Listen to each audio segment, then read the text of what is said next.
Blades fans, subscribe to Blades Ramble. Up the Blades.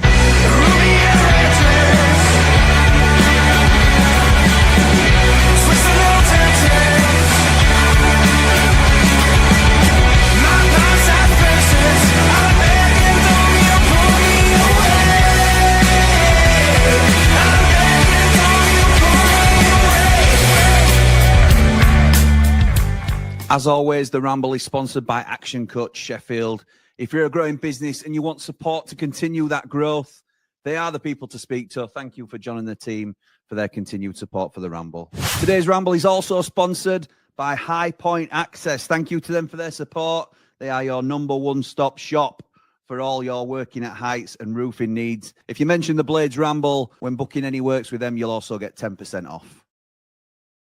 What is happening, Blades? And welcome back to the Blades Ramble. I am here for all the Leeds fans that wondered about my disappearance off the face of the earth. Don't worry, I am here. May not see me on battle lines for a while. That's a joke. You've got to fulfill your commitments with these things. How are we, Blades? That's what we're here for, isn't it? How are we, Sheffield United fans, after that cruel defeat? Doesn't mean it was an undeserved defeat. Doesn't mean, I think 3-1 was harsh. I thought we were absolutely superb for the first half hour. That's best I've seen us play in a long time. And that is how you beat Leeds. That is how you beat Leeds. You play like we played in the first half hour because they couldn't live with us. And the thing is, we couldn't maintain that pace. So yes, they grew into the game and you can make arguments about, you know, their quality shone through. And I'm sure Leeds fans will fire back with things of a similar ilk. But the pressure we put on them for the first 30 minutes was incredible. That's the best we've played. So it's not a case of, you know, we're better than Leeds or anything like that. That's Leeds came up against the best Sheffield United we could offer in the first 30 minutes. And we were on top, and we were well on top. Not only did we go 1 up, we should have been 2 or 3 up, if I'm honest. That's how strong we were in that first, particularly the first 30 minutes. But I thought first half were ours. They came into it a little bit. And I understand that. So I don't know where to start, really. I haven't even, for those of you that are new here, because I know we've got a lot of people that are watching that may not have been Ramblers or been even Blades fans. So I understand that. But I don't plan these things. I just come on and I want to be raw and I want to be honest. And that's why these streams are so important that you get your interactions in with me, because I'm going to get our Ramblers on to have a chat with me about it as well and see how they feel. I'm going to read as many comments as I can. I try my best to read all the comments, but I have a feeling tonight we're going to be top heavy on comments. All we ask is that you're respectful in the chat. I don't necessarily mean just to me, but respectful of each other. I appreciate there'll be some rival fans in there tonight. Have your banter. That's what it's about. And when we get beat, we have to take it on the chin. And we got beat. And we got beat by the better team yesterday. And I think whatever I say tonight is just my opinion. So, Blades, feel free to disagree if you want. But I'm just going to tell you my honest opinion about it. I thought we were very, very good yesterday. I came out of the game, while very disappointed, obviously. To say we collapsed is too strong a word. I think we ran out of gas at around 70 minutes. And then we did the usual Sheffield United thing where we just go into ourselves a little bit and try and hold on. You're never going to do that against a team, not only with the quality of Leeds, but with the confidence and riding the momentum that Leeds are on. Mark said before, and he's backstage, so I'll be talking to Mark soon, but he said some time ago, Leeds will win this league by 10 points, if not more, because they are that much better than everybody else. And he was saying that when they weren't necessarily top at league.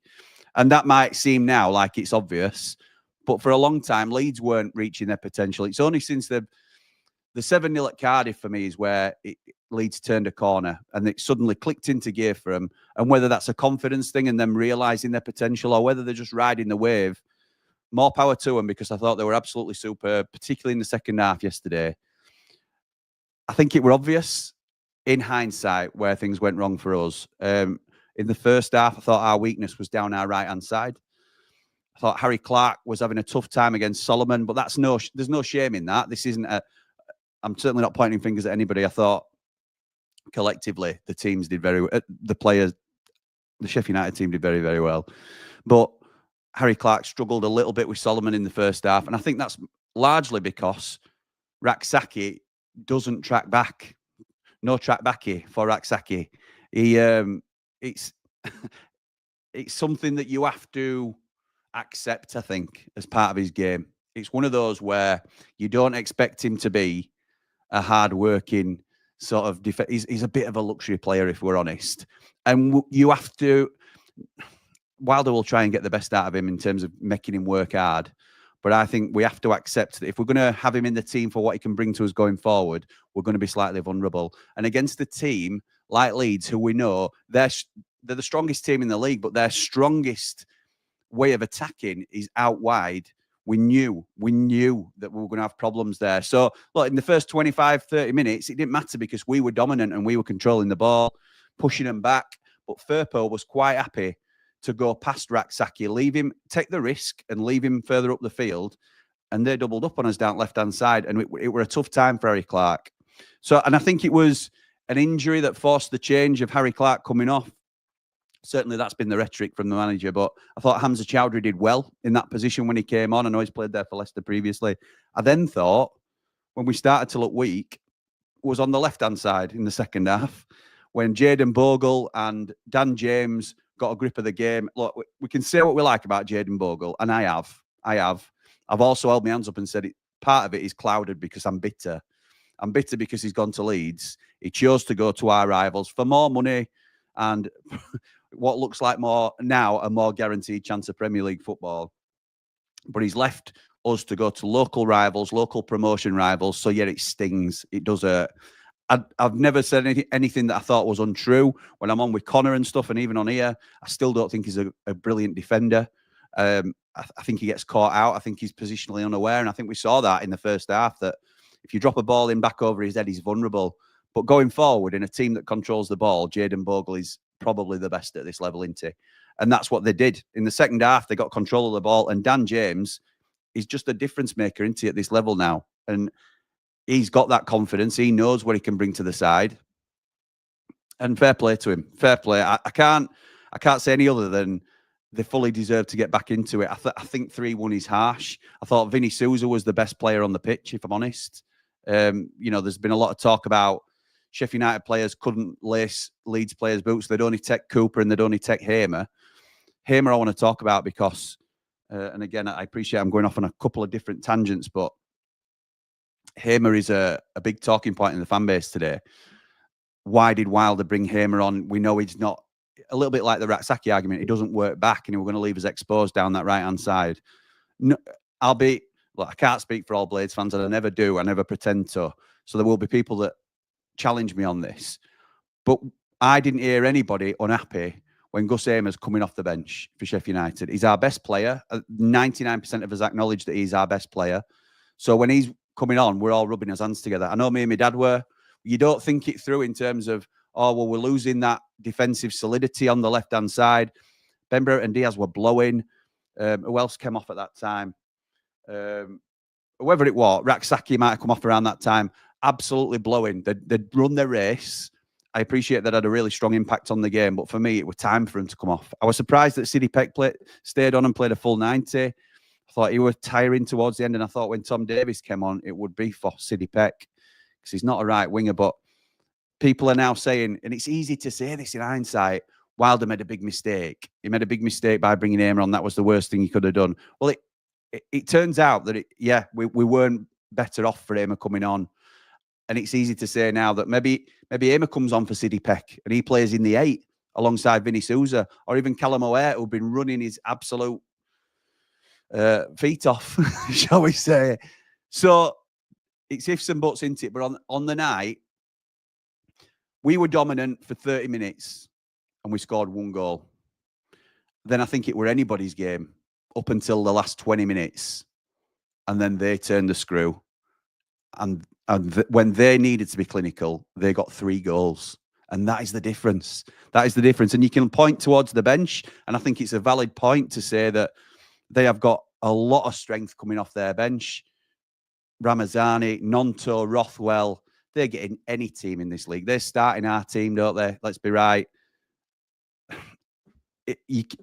it's it's very difficult to compete. Very difficult to compete. But also, what did we bring off the bench? We brought Tom Cannon on, £10 million striker. Whether you think it's an overpayment or not, he scores goals at this level.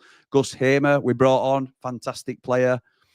Tom Davis, Premier League experience. We have not got a weak bench. There's no fallback to say, well, we didn't give it a good go, because I thought we did. And I came away from the game obviously disappointed that we'd lost the game. But I think, and people have said it in our chat today, and obviously I was disappointed because there were people falling out in our chat. It's normally quite harmonious. And, you know, we, again, like our YouTube chat, we try and be respectful to everybody. But there were people biting at each other and stuff like that because it's emotional. We're all upset, and I understood it. But it's disappointing to see, because I thought we played all right yesterday. And I think it was Man Mountain that said it, and a few others have as well. If we play like that, and it's a little bit like the Borough game, isn't it, which we obviously won. But if we play to that level against any other team in this league, 9 times out of 10, we win. And we win clearly, don't we? Leeds are the best team that have come to Bramall Lane. They've now taken 6 points off us. And they're going to go on to win title, aren't they? Let's be right. They're going to go on to win title. So, fair play to Leeds United. I thought they were very, very good when they needed to be yesterday. I think Melier is an absolute bomb scare. But, you know, that's their... They're playing with 10 men, essentially, at times. And they're still beating the second best team in the league, which I firmly believe we are. So, I'm going to jump into some comments, which are piling up. So apologies if I don't get to everybody straight away. I've got loads of people waiting backstage, but I think I've got Ali G waiting to come in as well. So I'm just going to bring my first guest in very quickly. I won't keep you with this one because I don't want to talk to him. Hey up, Ali G. Champions again, ole ole. Champions drunk, again. Champions again. Champions again, ole ole. Jim Bobberooney, how are we doing, my friend? Have you I'm come all down right, mate. last night? I had to turn my phone off. You were sending me that many bloody messages last night. You in your drunken state. Hello, everybody. We're back. The champions are back again. Not a bit premature, this? Not a bit premature? Premature? It could be. It very well Let's could be. hope so, mate. A little bit like your bet with me, my friend, of which What will bet? be on its way. What It will bet? be on its way to you. It's ordered, my friend. I This don't know what you shirt, mean. I've got you an extra large, my friend. Peru number I don't need 9. that. I've been slimming, mate. I don't need that. I'll get into a medium. Medium by end of season. Talk to me. How are you feeling? How do you think I'm feeling, mate? How do you think I'm feeling? I told you how I'm feeling last night. I'm on the floor. Unbelievable. Mate, I mean, do you know what? That was what your viewers may not know is I was corporate Connor last night. I was lucky enough to be up with my sponsor, Schmoozing with the big dogs at Sheffield Schmoozing United. and boozing. Schmoozing and definitely boozing. And 3 rows from the back, I could see the man on my left. And I was watching him more than I was watching the game. My goodness gracious. And when that second went in, the third one went in, the gestures that this man was making was absolutely stellar. And if you want to check out more of that, you can go onto my Twitter, Conor McGilligan. Make sure you go follow that and One Leeds FC. But yes, Jim, Blades, I'm absolutely fine. Ian, Nige, I want to see you here. I want to see you all in the chat. Premature today, maybe. And my girlfriend knows all about that. Cheers. Yeah, well, I'm glad you said that because this is a family chat. But, mate, I need to move past this quickly because you've got to have your fun, and I'm sure you'll kill me next time we're on Battle Lines. I think next one's in about 4 or 5 weeks, from what I understand. So, tomorrow 8 p.m. Be there. So, give us a bit of honesty now. You know, you don't have to be Liam Gallagher for the whole stream. You don't have to be wrapped up in your Ali G gear and all that sort of stuff. You can tell me honestly. What did you honestly think of the game yesterday? Were we better than you thought we were going to be? Oh, Jesus. I don't want to give you too much credit. I mean, you lost the Why? game, mate. You lost the game. We lost the game, but you could have lost. You could have been 3 down in first half hour. Right. You could have been, couldn't you? And I know it's a shoulda, woulda, coulda, and that's not. It didn't happen in the end. I'll give you full credit because I thought you were superb in second half, particularly. And you will go on to win this league and you'll deserve it. But I thought we more than matched. First half hour, I thought we were by a miles better team. And then I thought we matched you up until last 20 minutes. So it could have gone either way, really, in my opinion, at that stage. And you just turned the screw in last 20. And fair play. And that's what's going to win your league. Oh, this is great. It's music to my ear. Yeah, I was feeling a bit tired, a bit headachy today. You weren't. You weren't. I'm telling you, Rick nearly killed me off last night. Killed me off. Sam Buka shot. So near yet so far. Oh, that's Jesus. It's only a loss. Not me dead. I don't want you dead. But this is Jimbo. It's a complete turnaround, isn't it? It's a 180. How is it? From winning the league, from betting me, wearing shirts live on stream, you initiating the bet. It's all changed. It's a one-game swing, innit? Let's be right. If we'd have won that game last night, we're top at league. So it's not a ridiculous thing to say. But I just thought yesterday, you played like champions, didn't you? That's how I have to say it, because I think that's true. I think that's how it's going to end up, and I've got to be humble about it. Yeah. I'll well, okay. I will say. Can you pretend you're on Conor McGilligan channel for a minute rather than One Leeds, and just give us an honest opinion about what you thought of the game yesterday? Were you worried at any point? I will say, when you lot started like that and we started like we did, but I sent you a text message, and this man rang me as well, by the way, at halftime for a little bit of a gloat. I rang him at the end to see how you were. Just to see how you were. I rang him at the end of the game, and there was no response. Which, come on, Jim. I was driving. It's a little bit like when you bailed on us in December from coming on the channel when you went down in your. Oh yeah, Christmas Day you advertised me for. Come on, no nibbles now. Come on, give me the floor. What I will say is, for the first half, you were. That's probably the best I've seen you this season. And I watched a lot of Sheffield United games this season. You were very, very good. The midfield, I think you wanted it more. And we had this chat, didn't we? We said that if you come out, the only way I thought you could properly hurt us yesterday was if you came out intensity 10 out of 10.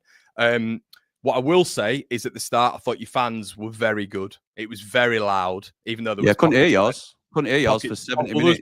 Mate, I didn't want to go too far. We'll maybe save it for tomorrow's stream. I've got about 6 or 7 images on here which show that, show the empty seats. Empty seats everywhere. So listen, we won't go down that route yet. But I thought you were good. To be fair. And correct, Leeds fans, look, it was.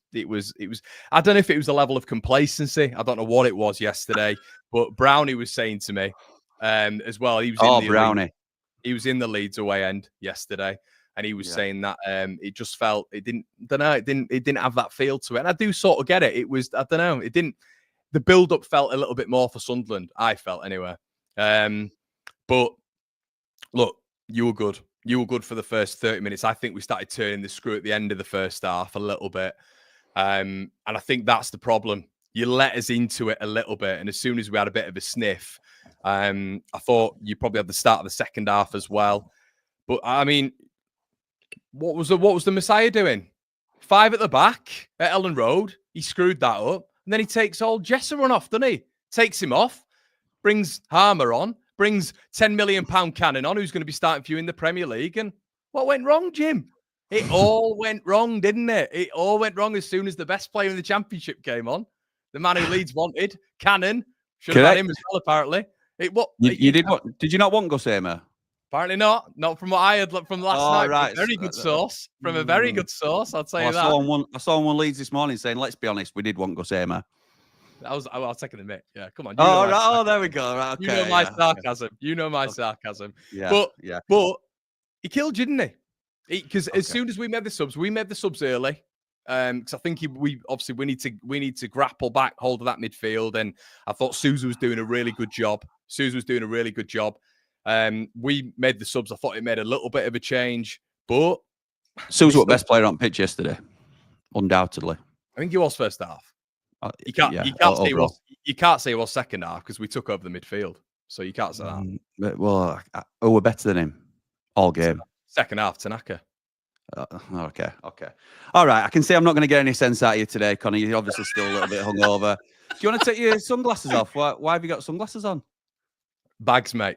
Bags and confidence. Bags of confidence. It's not a little mark on your eye. It's not. They've all seen it anyway. I've been on stream today. All right. Okay. Have you told them why? No, I haven't. That'll stay between me and you. Oh, will it? I can't. I don't get in fights. This is a skincare problem. Skincare problem. Don't be taking the mick out of skincare problem. Your missus will put. You've had an allergic reaction to your missus's moisturiser, haven't you? that might well be true. But that's for another stream. That's for behind the ramble. Behind the ramble. Yeah. Okay. We'll go behind the ramble with that. Look, Connor. Am I off?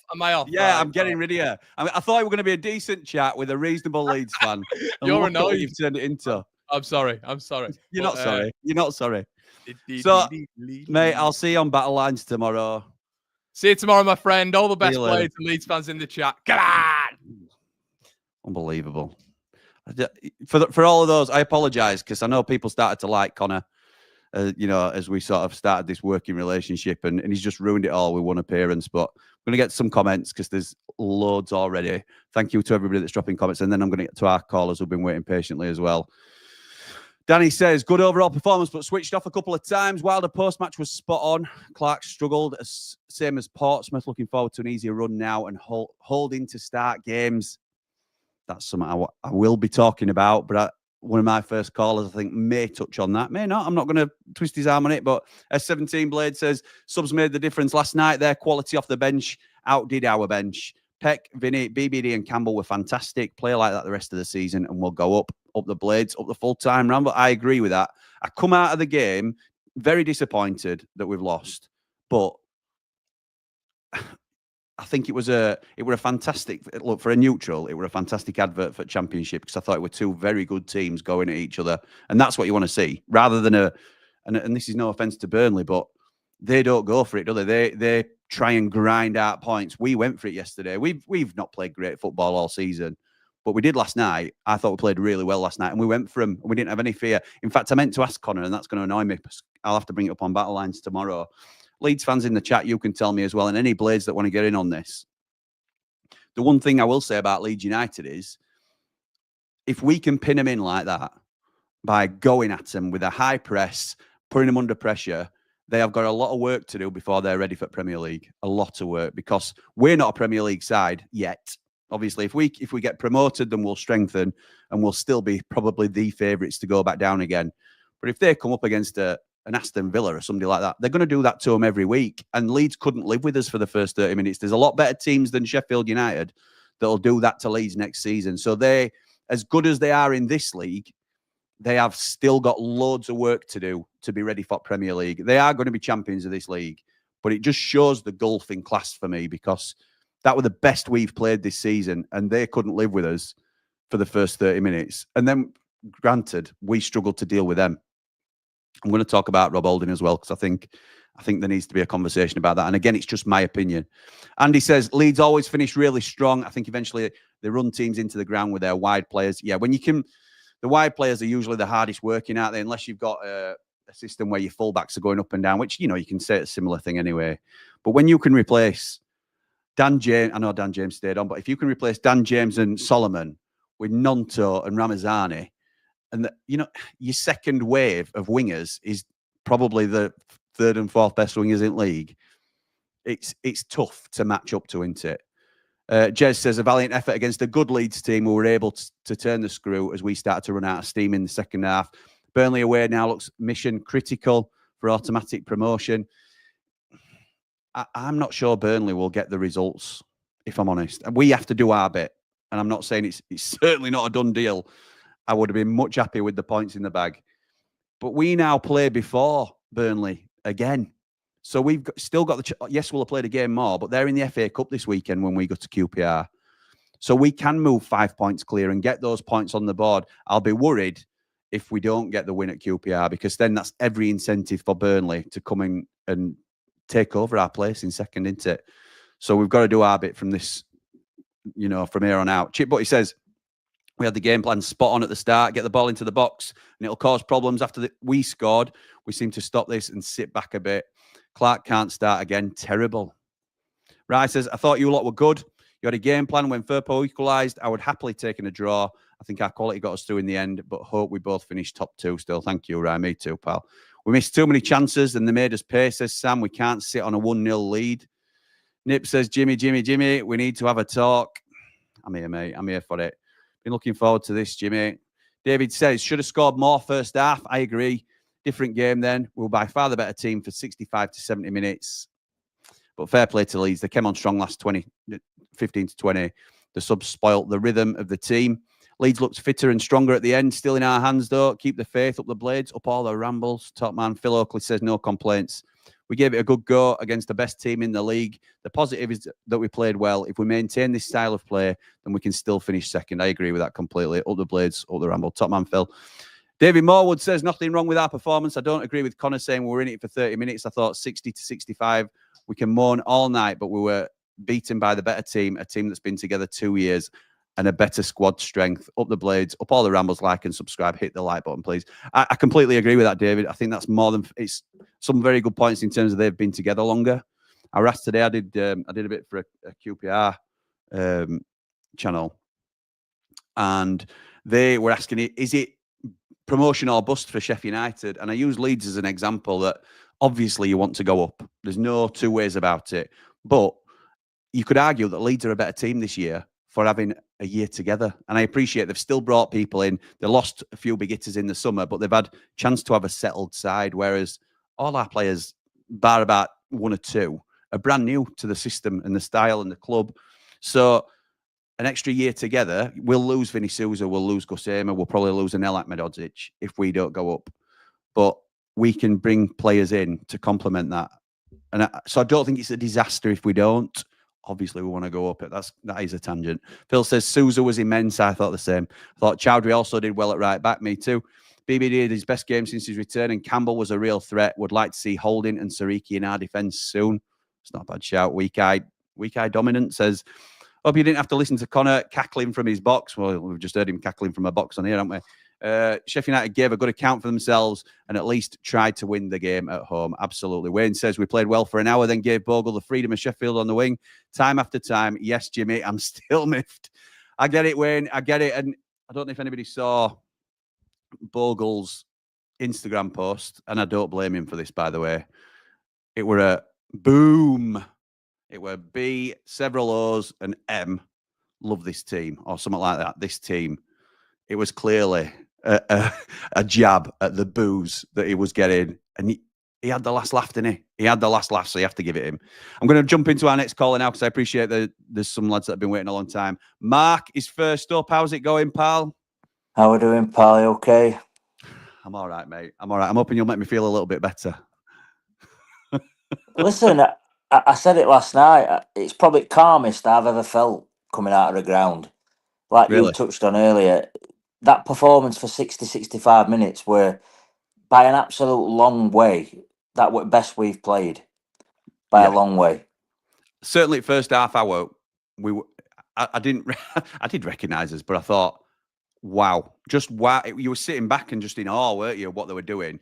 I thought it evened out a little bit. I thought they came into it back end at second half and it were a fairly even tussling. We maybe edged start at second half. And then they took control, but absolutely right, mate. In terms of the way we started, were absolutely superb, and that gives me confidence going forward. It's got to do, hasn't it? Well, we should have been 1 up before we actually scored. To be honest, that header off that line, I think it was Gruev. Midfield battle, great recovery header from Gruev. That I know the game's brilliant, but really good defensive action. The game some hammer, but it were a good clearance. I think. Midfield, sort of that midfield 2, and then that front 4 from off, we got it right. And they couldn't first half an hour, 45 minutes, they couldn't handle us.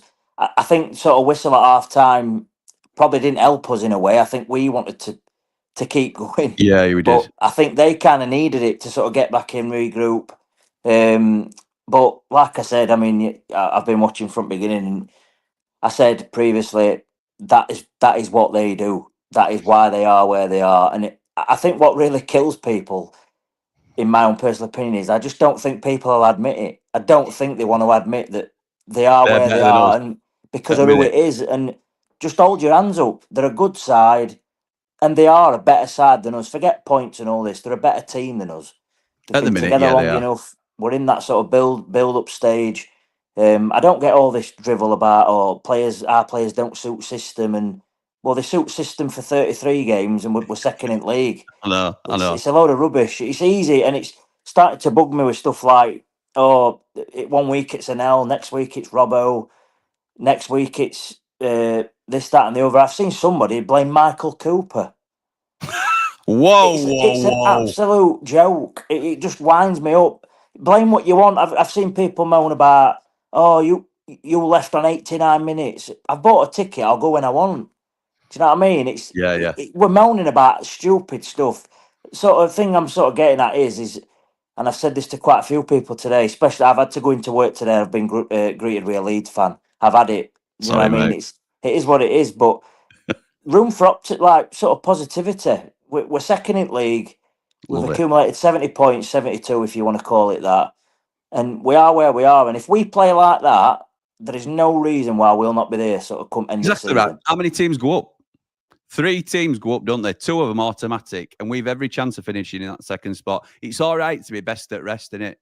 That's what I think. In terms, sometimes I'd love to finish above Leeds, particularly with this stupid bet that I've put on with Connor. But I'd love to finish above them for bragging rights, but they're going to finish above us now. They are. Because of that game, they're finishing above us. So you take it on chin and you say, well, next best thing we can do is make sure we go up with him. So, like you said, that gives you every confidence. Wilder's going to be saying to him, look at what you did to best side in league. You had him where you wanted him. You can go to any ground. Any team can come to Bramall Lane and we can dominate them because we showed what we can do yesterday. We've been talking about for ages about us clicking. When are we going to click? When are we going to? Well, we clicked yesterday, didn't we? We clicked yesterday, even if it were for half an hour or first hour, whatever you want to call it. I thought we were absolutely outstanding in that period. So, yeah, I'm okay. I'm okay at the moment. I'm disappointed with result. Obviously, it's still a kicker, whichever way you try and turn it around. But in terms of performance, if we play like that at Turf Moor, I think we take 3 points from Turf Moor, personally. I mean, you touched on it. I mean, you said about sort of Campbell, Raksaki, Diaz, who all come off. They needed to come off. Yeah. Because, and I said this in chat, I think it might have been Liam, somebody else, the intensity we played at, and I get the argument is, oh, well, why can't we do that? No team's playing at that intensity. And I kind of think Leeds, I don't mean strolled through it, but I think they kind of tried to just soak some pressure up. Yep. And knew that they had that in second half. And this is what I said. They knew what they've got. Look what they've got off at bench. That's the difference, isn't it? And teams like that do that they've done it a few times. They did it to Sunderland. They've done it to us. They've won games late on. That's what teams do like that. Do you know what I mean? And you've just got to hold your hands up. They're a good side. They've got a good manager at this level. They've got good players who've played the trade in sort of Premier League. And it is what it is. And I listen, you're disappointed, of course you are. You come out, you're deflated, you're this, that, and the other, but you just got to sort of take a step back and look where we are. I mean, people sort of banging on about Tom Cannon. I just don't get it. I don't get it. And end of the day, No. it costs 10 million quid, and we can't win because we don't spend money. And all we get told is, oh, we don't spend money. We spent money. He's here now. He's our player, so get used to it. Yeah. Get used to it. He's here, and that's it. He's played 3 games. He's played, 2.5 because of that ankle injury against Borough. But get used to it. Campbell were knackered, and he were coming short a lot more when he got tired. He weren't running beyond. You can pick it apart till cows come home, can't you? I mean, it's so easy in hindsight to do it.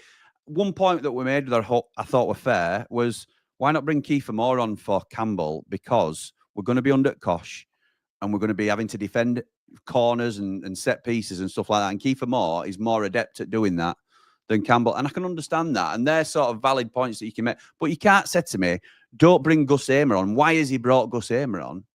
Gus Hamer's our best player. Do you know what I mean? I think we had enough, though. He didn't start. 70 minutes in, I don't think people are moaning that much. Yeah, 70 minutes. I mean, what kind of got me with that first goal is obviously Firpo scored it. He had a sighter. He had one 2 minutes prior to that, and I said we've got to be careful here. And it reminded me very much of how we played under Wilder in that sort of 2018-19 season Yeah. in Champ. They overloaded us that Yeah, side. they did. They flooded box, and Dan James has got half a yard, crossed it, and Firpo's headed it in. No Cooper could have done No, I whatsoever. agree. And they I just agree. pinned us back. I don't get this narrative about we sat back. I think they pinned us back. There's a difference. There's a difference. Fair.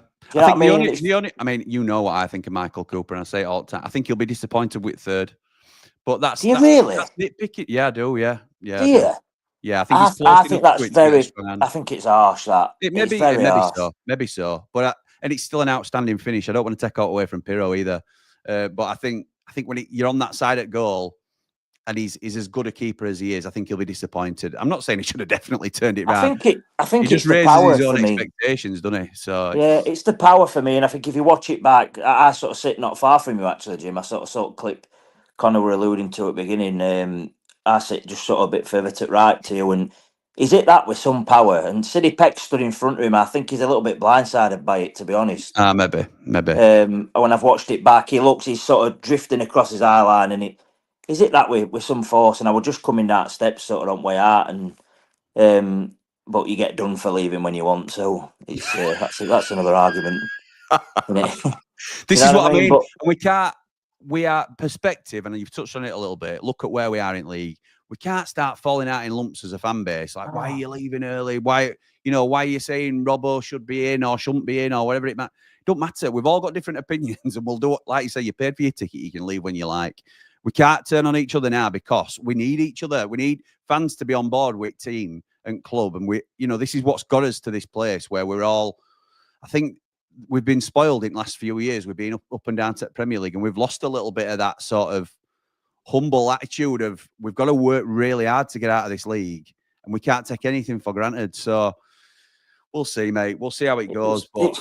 It's tough. I mean, you sort of mentioned I had talked to you about sort of Robinson. I thought he did all right last night. I mean, for sort of 89 minutes, Peru's not had a kick. And fair enough, you can look at it and go, he's had one shot, he's scored. That's all it takes. I get that. Penalty, I don't think it is. I think Dan James is backing in. He's trying to win it. And I thought I thought Ref had a good game. I thought he let a lot go. He missed quite a bit, but by and large, I thought he had a decent game. I thought it flow. I thought it was fair. I thought it was some of his, like you say, he's missed a couple of bits which he should have seen. But I thought it was fair for both sides. He didn't like overly book one side and then not book the other. He decided to let it flow, and that's why he chose to manage it. Yeah, I mean that way, Aimer, it's a booking in it all day long. But I do think I thought he had a decent game, Ref. I'll be honest, and it's rare I say that. To be fair, no, that's fair, mate. That's fair. Look, mate, I'm going to let you go because we've got loads to get through. But thank you for coming on and starting us off. I really appreciate it. And I missed you in tipping point as well. I think I just missed you by the time you got with Ben Shepherd. Oh, triple point, whatever it's called. I don't know. Yeah, I just missed you, Anna. Yeah, we'll catch you next time, mate. Take it easy, mate. You too, pal. Cheers. See you later. Take care. Nice one, Mark. Thank you for starting us off, pal. Right, let's get some more comments in. Danny said, sure, we can play well without relying on Hamer and create chances. I thought our midfield was great for most of the game, but our wingers just needed to switch on better with their attacking fullbacks. I remember asking Leeds which player you'd take. I changed my answer to Rodon. Good player. Thought he played really well, Rodon, last night. Thought he played really well. There were a chance that Gus Hamer took a long ball off Cooper. Cooper sent the ball downfield. Hamer were almost through, pretty much one-on-one with Rodon. Had a lovely touch. And Rodon somehow got other side of him. And I know Hamer's not a speed merchant, but I didn't expect Rodon to be either. Took the ball off him and cleared it out for a throw. I thought he did superbly well in a couple of different phases last night. Joe says that's why they're winning the league. Wish you the best with Connor. Vinny Souza, by the way, on fire. Yeah, absolutely right. Joe says can't help but feel some subs maybe changed our momentum and got Leeds back into it. When they equalised, I think the whole stadium knew what was going to happen. I didn't. I thought it could have still gone either way at that point. I thought we'd been on top. The goal changes, the momentum of the game, but they could have just as easily come on to us and got caught again because we were still well in the game. I know we were disappointed and it sort of let air out of our sails a little bit, but I didn't think it were, as soon as they scored, there were only one thing going to happen. Simon says, I'm optimistic now for the running. Hopefully the boys keep focused and hungry. I think we're a year behind Leeds and a lot of investment, but we have the players that will grow with the club. Yeah, that's fair. Up the Blades, up the Ramble. I saw a clip on X of the Sheffield United skyline at night, and off in the distance, the greasy chip butty rings out across all of Sheffield. Keep that atmosphere going and cheer them on to promotion. Well said, pal. Positive Jack says, evening, Jimmy. I thought we started very strong, and as soon as that goal came, we seemed to have sat off. We needed to kill that game off early, and we couldn't, and allowed Leeds back into it. But a lot of positives to be seen. Thank you, Positive Jack. James says, I'm super proud of them Blades last night. Give us everything against a very strong, good team that's been playing together now for over 18 months. This team we have needs time. I think we all seem to forget what a great job Wilder has done with this group in the little time that we have been a team. And I've no doubt we'll go up the Ramble, up the Blades. Well said, pal. Jack says it was clear around the 50th to 60th minute mark that the goals were going to come, and it wasn't by us. We looked so tired, which is a concern for me. We just didn't have the subs to challenge after that. I think the tempo, like Mark touched on, was a huge part of that. And that's why we were so dominant, was because we were playing with such a high tempo. But that quickly gasses your team, doesn't it? That quickly makes you run out of gas, and that's what happened to us, unfortunately. Ian says, evening, Jimmy. Extremely proud of the lads' performance last night. We dominated the highest spending team, Red Bull Leeds, for long periods. Ian's got his fishing rod out there just to see if he can get a few bites. Confident we'll go again to automatic. We will go on to get automatic promotion up the Blades. Up all the Rambles, like and subscribe. Thank you, pal.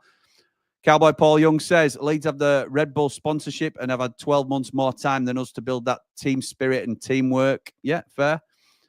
We have less money and less time. To say we are close to them is an achievement. Yeah, that's a good way of looking at it, to be fair. Evening, everyone, says it. AJR, good evening, pal. Jimmy says, play like that and it'll be enough to get us past most teams. Subs didn't match the level of the starting 11, but we know we're light in some positions up the Blades, up the full-time Ramble. Dean says, hey up, Jimmy.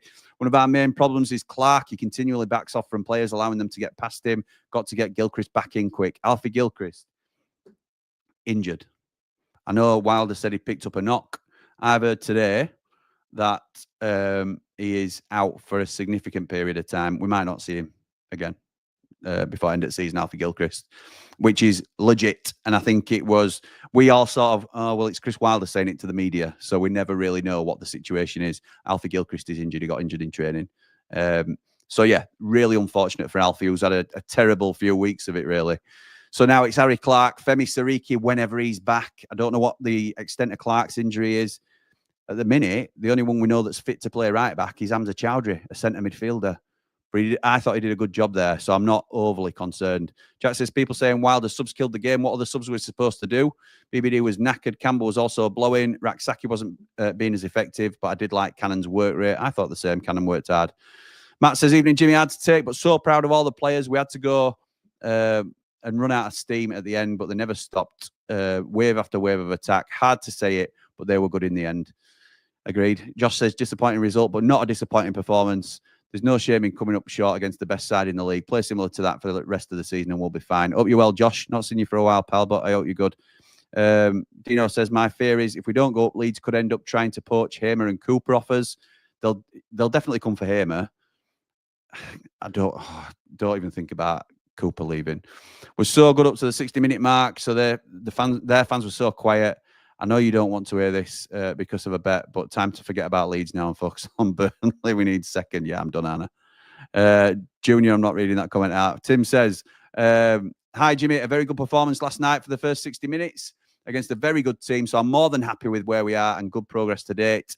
Do you feel the same? Yeah, I think I do. I know I've spoken on it since you made that comment, Tim, but yeah, I think that's probably fair to say. I personally think you played well, says Adam. Hope both teams go up at the end of the season. Thank you, pal. I think that's one of two definitely sorted, isn't it? We just got to do our bit now. Tim says, also, how do you feel about CW in the Prem? Assuming we get there, up the Blades, up the Ram. I'm a Chris Wilder fanboy, Anna. I can't say any other. Look, I think he's still got stuff to prove. He's finished 9th in the Premier League, we can't forget as well. I still think there'll be a lot of doubters, but he thrives in that environment. And look at what he's done to turn the club around. So I'm more than happy sticking with Chris Wilder, as a lot of you already know anyway, Tim included. Ricky says, thought we played well, I assume you mean. Keep that up till the end of the season and we'll be fine. FV White says, hi, Jimmy. You had a good first half, but we were too strong in the second half, especially with the subs. Rumours are Connor in Leeds shop getting your shirt sorted out for your bet with him. Hopefully you get 3 points off Burnley. That helps us both out. Yeah, I'd love to. Brand said a few weeks ago that it would be playoffs for us. Burnley are too good defensively not to get second, and we are frail at the back. Sadly, we aren't a good team. We're just a team with some good individuals.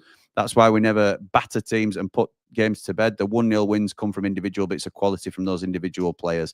I think the only thing I would question about Burnley is obviously their defence is superb and their record speaks for itself. Have they got enough firepower going forward? Because we seem to eke out wins that they don't. And I appreciate there's only 2 points in it now. It's technically 4, isn't it? But there's 2 points in it now. So we'll see. Helen says, happy with the performance. I think we gave Leeds their toughest game of the season, but we need to let them go and concentrate on what's behind us now. Up all the rambles, like and subscribe. Thank you. Okay. Right. Moving on to our next caller. They've been waiting very patiently, so I appreciate everybody sitting tight and bearing with me. It's the man behind Just United coming up now. It's the main boy. It's Ricky. How's it going, pal? All right, Paul. Don't you be getting me any negative comments on this stream after you go at all these Leeds fans and tell them that Real Madrid came to Bramall Lane last night. I've seen you, mate. Listen, mate. If I ever want to retire, become a fisherman, I'm going to Leeds. I'll be rich. I know. That's right. You're pulling them all in, aren't you? Pulling them all in. That's What it. did you think to it last night then, pal? I know you were confident going into the game. And I don't think team let you down, did they, really? I'm not mad. I think we played well. Yeah, I do. I do. My issues with it, right, and I've got to disagree with what Mark just said, like, about systems and players and all that lot, right? Our strongest squad, Armour's in middle next to Sousa. Do you know what I mean? So Armour's a centre midfielder. He's not a left winger. Every time he's played on left, he always drifts in middle anyway. Just like... He does. Why would you play Tom Davis on right wing? I didn't get the Tom Davis one. What I will say about him, he did against Luton though. Worked Luton out game before. His output at left wing or left forward, whatever you want to call it, has been superb. So you're right. He's not a natural left-sided attacker. That's not. Nobody's trying to say he is. But his numbers from that position this season have been very good. So I don't think any of us could say, what is he doing putting him out there? Because he's done the business for us, hasn't he? This season. So my point with it is though, it's individual moments he's having. Yeah, that's true. Do you get what I mean? That's fair. There's no one in middle controlling that game. There's like Vinny is breaking play up. Do you know what I mean? Last night, Vinny and Anel, best players on pitch. Like on that video I put out. Yeah. None of their players could have touched Anel and Vinny last night. They were unplayable, mate. They were amazing. Yeah, they were. They were really good. I have got to pick you up about something. Pick me up about something. Yeah. Come on then, I'm ready. You just said about Raksaki coming back and defending. Raksaki knocked the ball off Solomon more times than Clark did entire game. What was that once? No, mate. Quite a few times. Quite a few times, mate. He come back. Like I say, I sat near that corner flag, so I watched it, mate. Quite a few times he were back there and he were always covering. It was because Clark were either pushing for Junior or what's he called, Solomon. He didn't know which one to go for. That was the only reason. I caught Raksaki behind the play several times, so maybe we've just been looking to pick out different bits of it. Yeah. But yeah, I don't think he works hard enough defensively. But if you're saying it's a different tale, then I'll take that, mate. If you were looking out for that, but I thought he left Clark wanting. I think Clark needs to do better and own his own man. Mate, there were a bit where Solomon dummied Clark. He went to make a run, stopped, and then run. And Clark's just carried on running. He was gone. I know. Yeah, he's coming inside every time onto his right foot. If we can all see this, how can our own fullback not know what's happening? Show him down the line. Show him down the line onto his weaker foot. That is schoolboy stuff. Anyway, yeah, I don't want to have a pop at any of our players because I thought we played well. I thought we played all right. It's just frustrating, isn't it, mate? Yeah. Like I said, though, what's irritating me is it's like how we've recruited in January. I think we've recruited incorrectly. It's like you've got Andre Brooks there. He's been training to play as a right winger. Yeah. Why didn't he fetch him on to go on right wing? Do you get what I mean? At least he's going to run. I mean, I'm not slating Armour. I'm not saying he didn't have an impact or all because we all know what he can do. Yeah. I just feel like our best squad is in middle with Sousa, and I think Ben Davies goes on left. Right, you play your best squad. Do you know what I mean? If you set this system and the way we're going to play, right, you play with your wingers. That's formation we're playing with. It's wingers. You overload with your fullbacks and your wingers. But we've got one legit winger, haven't we, inside? Exactly, and he's playing a system where the players don't fit to the system. Yeah, Right. it's tricky. Yeah. Why not play 3 centre midfielders and have O'Hare just in front of him with a striker? Do you get what I mean? Then you'd get him to fit, wouldn't you? You would. It's, Yeah. I just don't understand you fetching Davies on to go right wing. Why not drop it into like a 4-3-3 or 4-3-2-1? It's fair, yeah. It's more than fair. More than fair. Yeah, I can't argue that point either, to be fair. I just feel like when Wilder gets a bit nervous, I feel like it's shut up shop, let's sit back and let's invite him to come on. Do you know what I mean? End of the day, we invited Leeds to come at us. Do you know what I mean? I know we were getting tired and all that lot, but if you put that little off the pitch press, do you know what I mean? Not going on full press, then I thought we dropped off them, didn't we? We dropped off and we saw massively, that comes with particularly not just confidence that we're starting to get nervous and want to hold the lead, but they're growing in confidence as they're having more attacks and being more successful. So it's the momentum of the game, innit? And it does make you nervous. I get that. Okay, mate. Okay. Anything else you want to have a chat about before I let go? No, I'll just go talk about Blackburn in a few weeks. Burnley. Burnley. That'll be its own animal, won't it, when you start with that? So no worries. Right, cheers then, pal. Much appreciated. Catch up with you soon. Cheers, Ricky. Ta-da, mate. Right, happy chappy. Oh, we've kept the receipt for Cannon is useless. That is a shocking assessment, happy chappy. I think that name needs changing as well. Good win for Leeds, but please don't let boring Burnley get in the top 2, says Paul. We'll try, mate. We'll try. Don't buy that. 22 wins says a good team to me, even if we're not playing like Brazil, says Simon, yet. How many teams would want that winning skill, eh? Yeah, that's fair. That's Jord LFC with the eyes. Oh, yeah. 22 wins. Remind me how many wins was from the teams around. It don't matter, though, Bram, that does it. Don't matter where you get your wins. That's not what it's about. Leeds beat, as I keep getting reminded by my mate who came on earlier, Leeds beat Leicester twice and Ipswich twice last season, and they both finished above them. So it don't matter where you get your points from. That's irrelevant for me. Paul says, no offense, but the best thing Leeds did this Jan was not buy any new players. We're fully gelled, and you guys look like strangers from an outside perspective. That's interesting to hear. Because I don't quite think we look like strangers. I just don't think we look like we've fully got into a rhythm yet. I think we played well last night. Justin says, right lineup went toe-to-toe with the first half and deservedly led at half-time. Then they stepped up in the second half and controlled the last 30 minutes. Subs killed us. Not too down about it. Battle for second now. Up the Blades, up the Ramble. Top man. Win's a win, says Simon. I would like to see more joined-up fluid play, yes, but performance against Borough and Leeds recently, while the team is still settling after January recruitment. LAFC Passion gets one in by saying Leeds are falling apart again, bit of joy division. Evening Jim, says Ev. Think Blades have to remain positive. Still loads of points to be played. I thought Leeds went up a gear in that second half. That's fair. Mikey asking where I am. I'm here, pal. I'm here. Don't you worry. Smash a like, everyone. Favourite Sheffield United content creator. Thank you, pal. Much appreciated. Dom says, I went on Sheffield United Ways live stream last night, and Nick shows me that Burnley are going to start conceding loads of goals now. I'm not sure what he's based that on. Up the Blades, up all the Rambles, like and subscribe. I hope he's right. I hope he's right, is what I'll probably say. Are you not entertained? LUFC Passion. Well, I'm going to have to keep jumping past because I can see he continues to comment. Ev says also some quality performances last night. Peck, Sousa, and Burrows for me were standouts. I'm not sure about Burrows being a standout.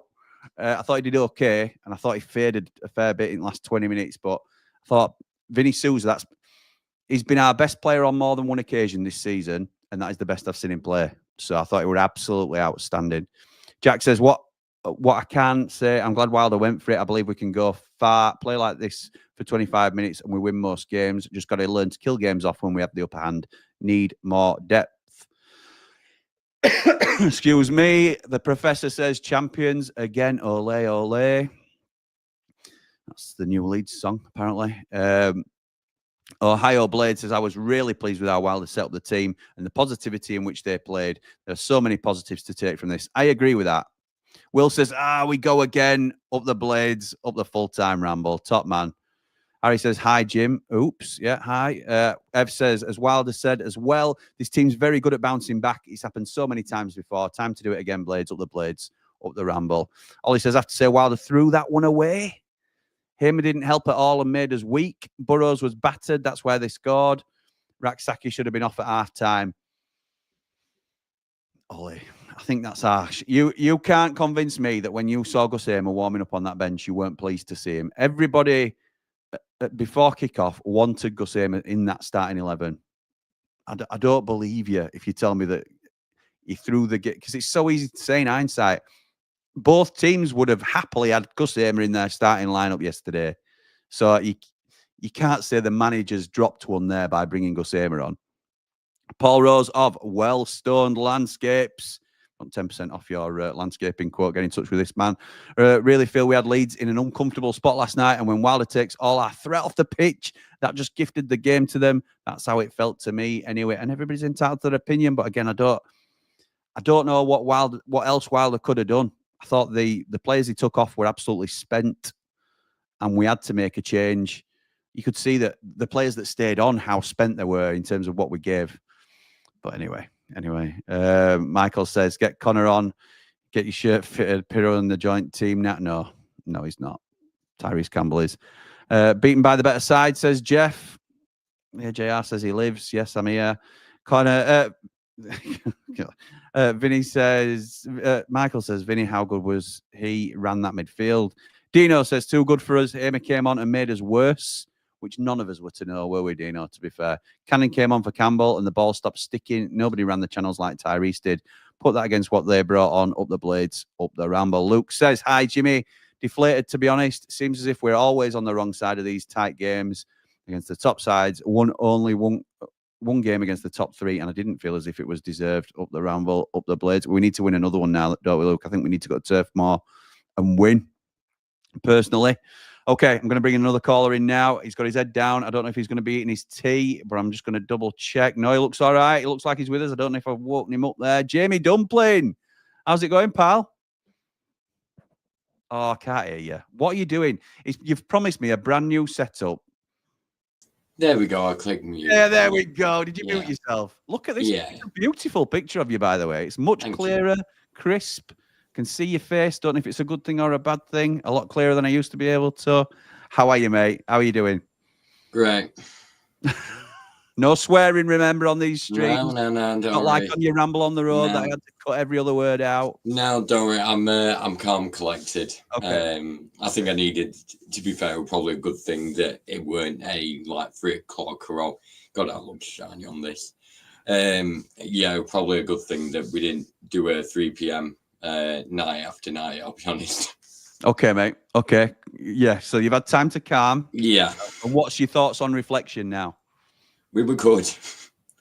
But they did to us what we've done to 90% of teams in this league throughout the season.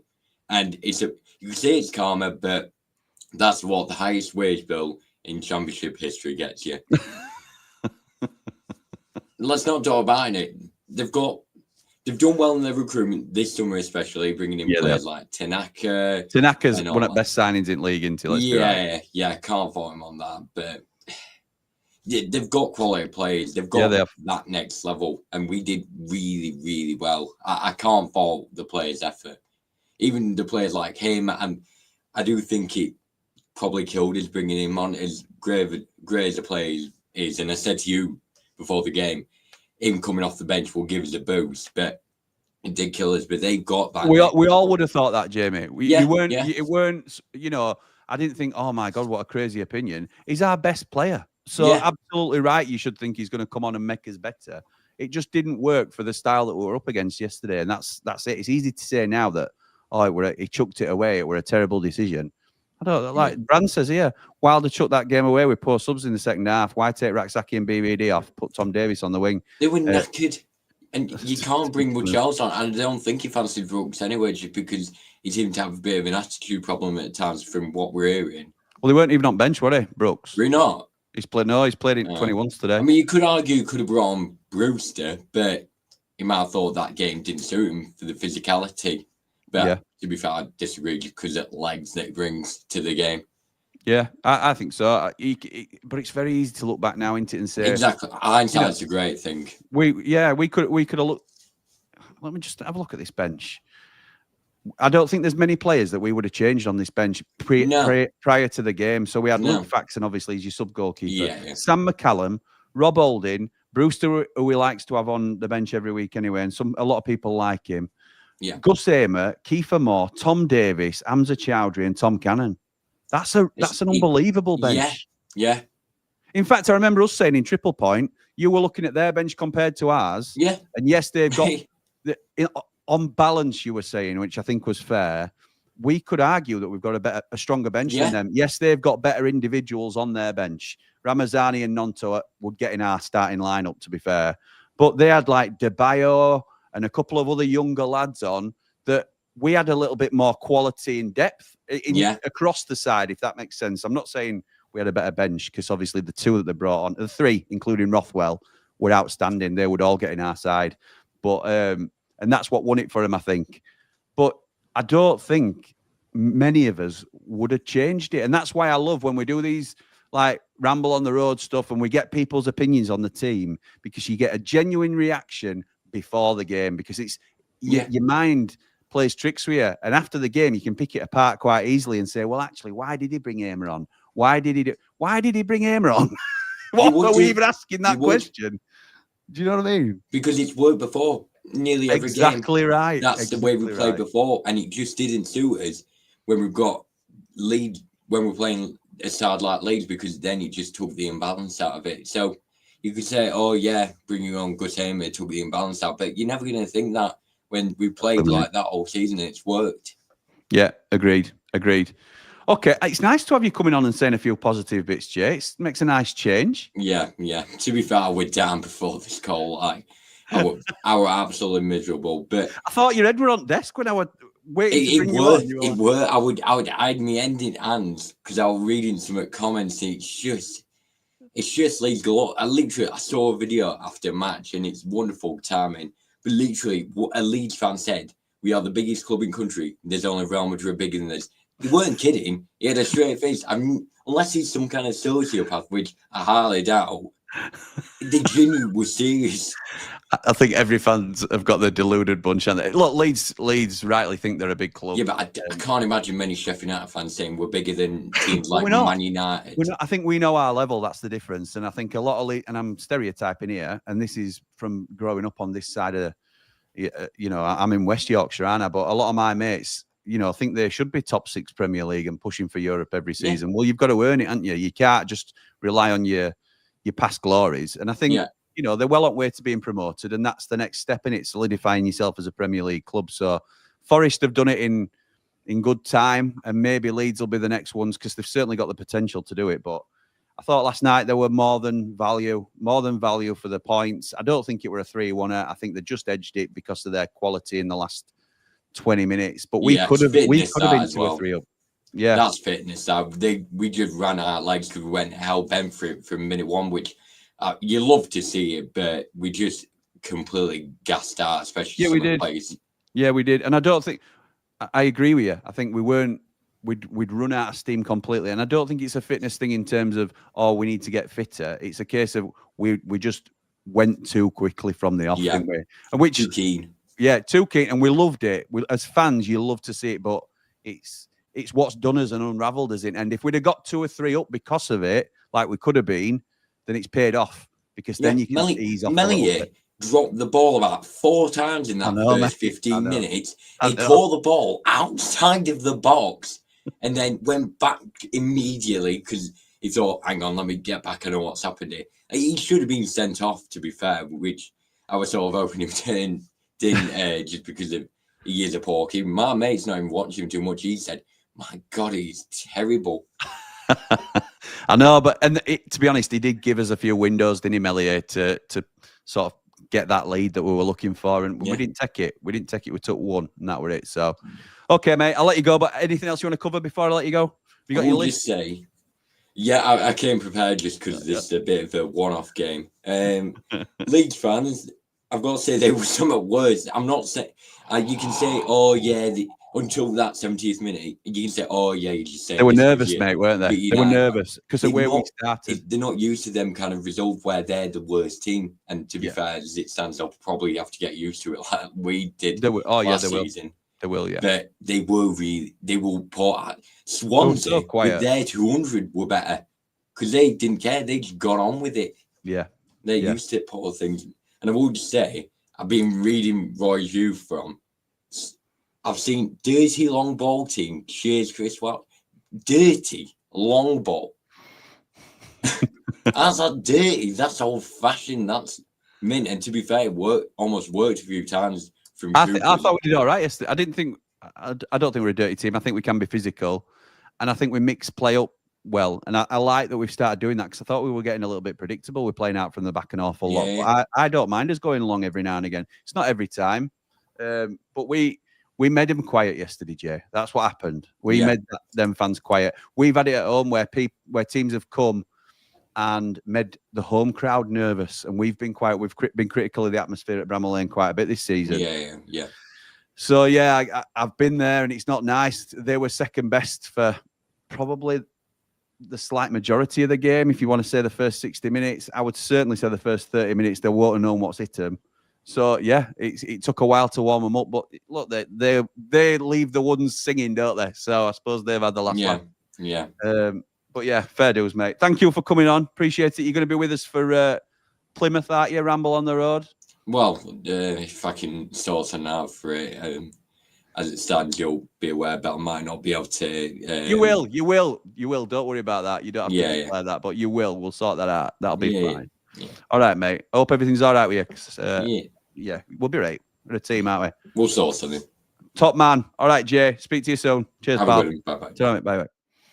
Top man, Jamie. Ray says, Connor and Brownie saying on his channel that Hamer looks unfit and overweight and should have been sent off. Are they right? And the subs changed the game. Big praise for Sousa, though.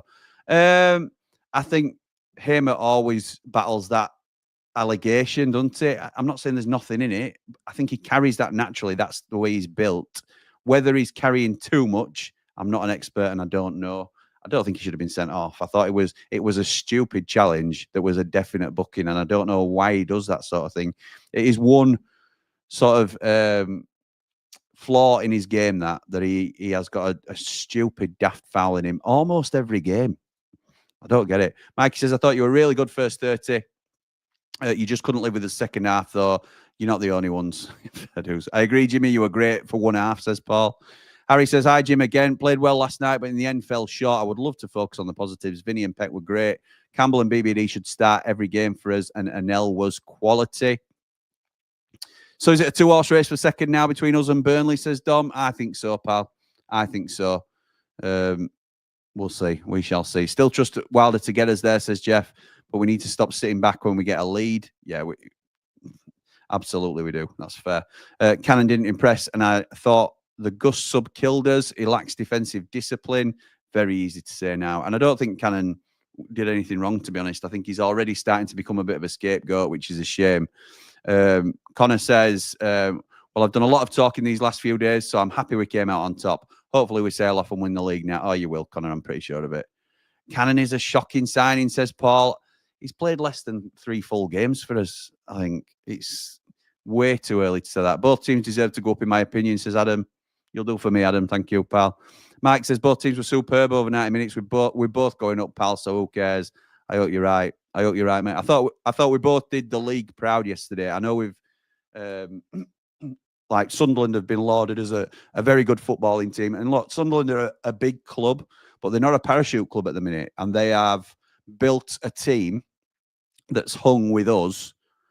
Leeds a second-year parachute team. Burnley and Sheffield United a first-year parachute team. They have built a side that has competed with us all the way through a really smart recruitment strategy, buying young foreign players, building them into their academy setup and stuff like that. And now some ambitious signings like Enzo Lafay. Sunderland have been really impressive this year. So I can understand why they might be the neutrals sort of favourite or their sweetheart to go up. I think Burnley just play compact, sensible, slightly boring, but, you know, get the job done kind of football. And I think when Leeds played Burnley, it certainly weren't a spectacle. Same with Sunderland. But I thought last night was a real advertisement for what this league can be. And I thought the two best teams in the league went at it.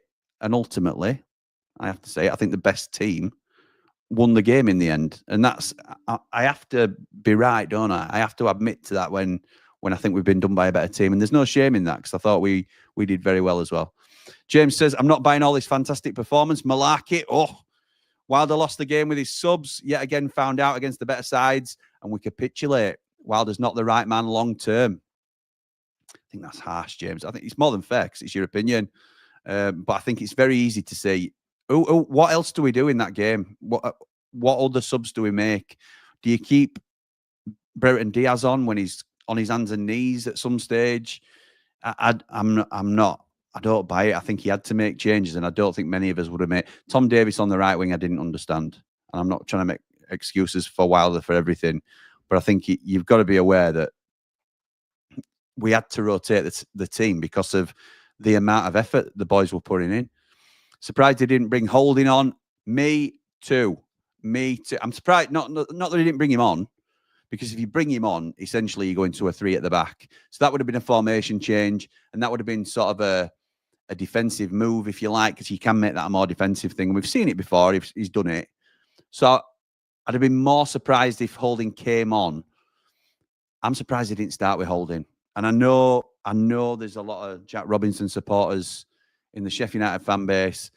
I would say he had a part to play in the second goal. He lost Strauch, who nodded it down for Tanaka. I think he was the one that was playing a lot of people on side 2, 3, 4 times in the first half. I think Jack Robinson's a weak link in this team. And I think for the rest of the season, you have to go with your strongest team. There's no room for sentiment.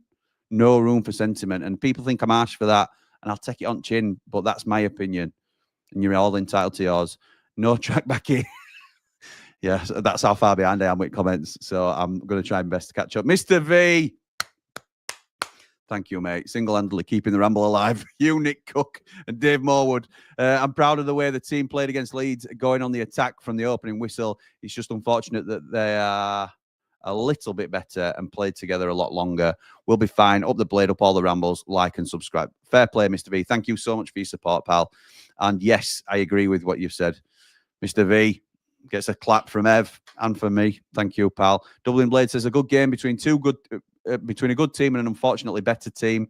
We could have gone in 2 goals up at half time. We beat most teams in this league playing like that. Their subs changed the game.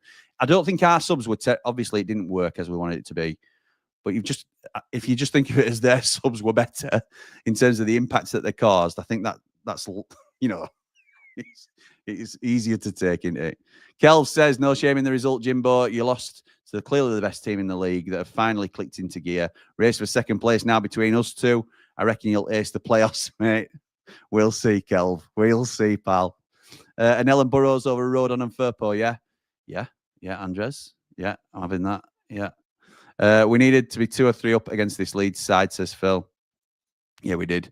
Wouldn't take Gus after that. To be honest, looks unfit and has a tendency to ball watch, i.e. the second goal. Yeah, so it was Robinson that lost Strauch, who headed it down to Tanaka, who Hamer was marking, and he got round Hamer, and Tanaka were free. So yeah, they were both at fault for that, I'd say. I'd take Cooper and Brereton Diaz, says Paul. You're changing your tune now, a couple more.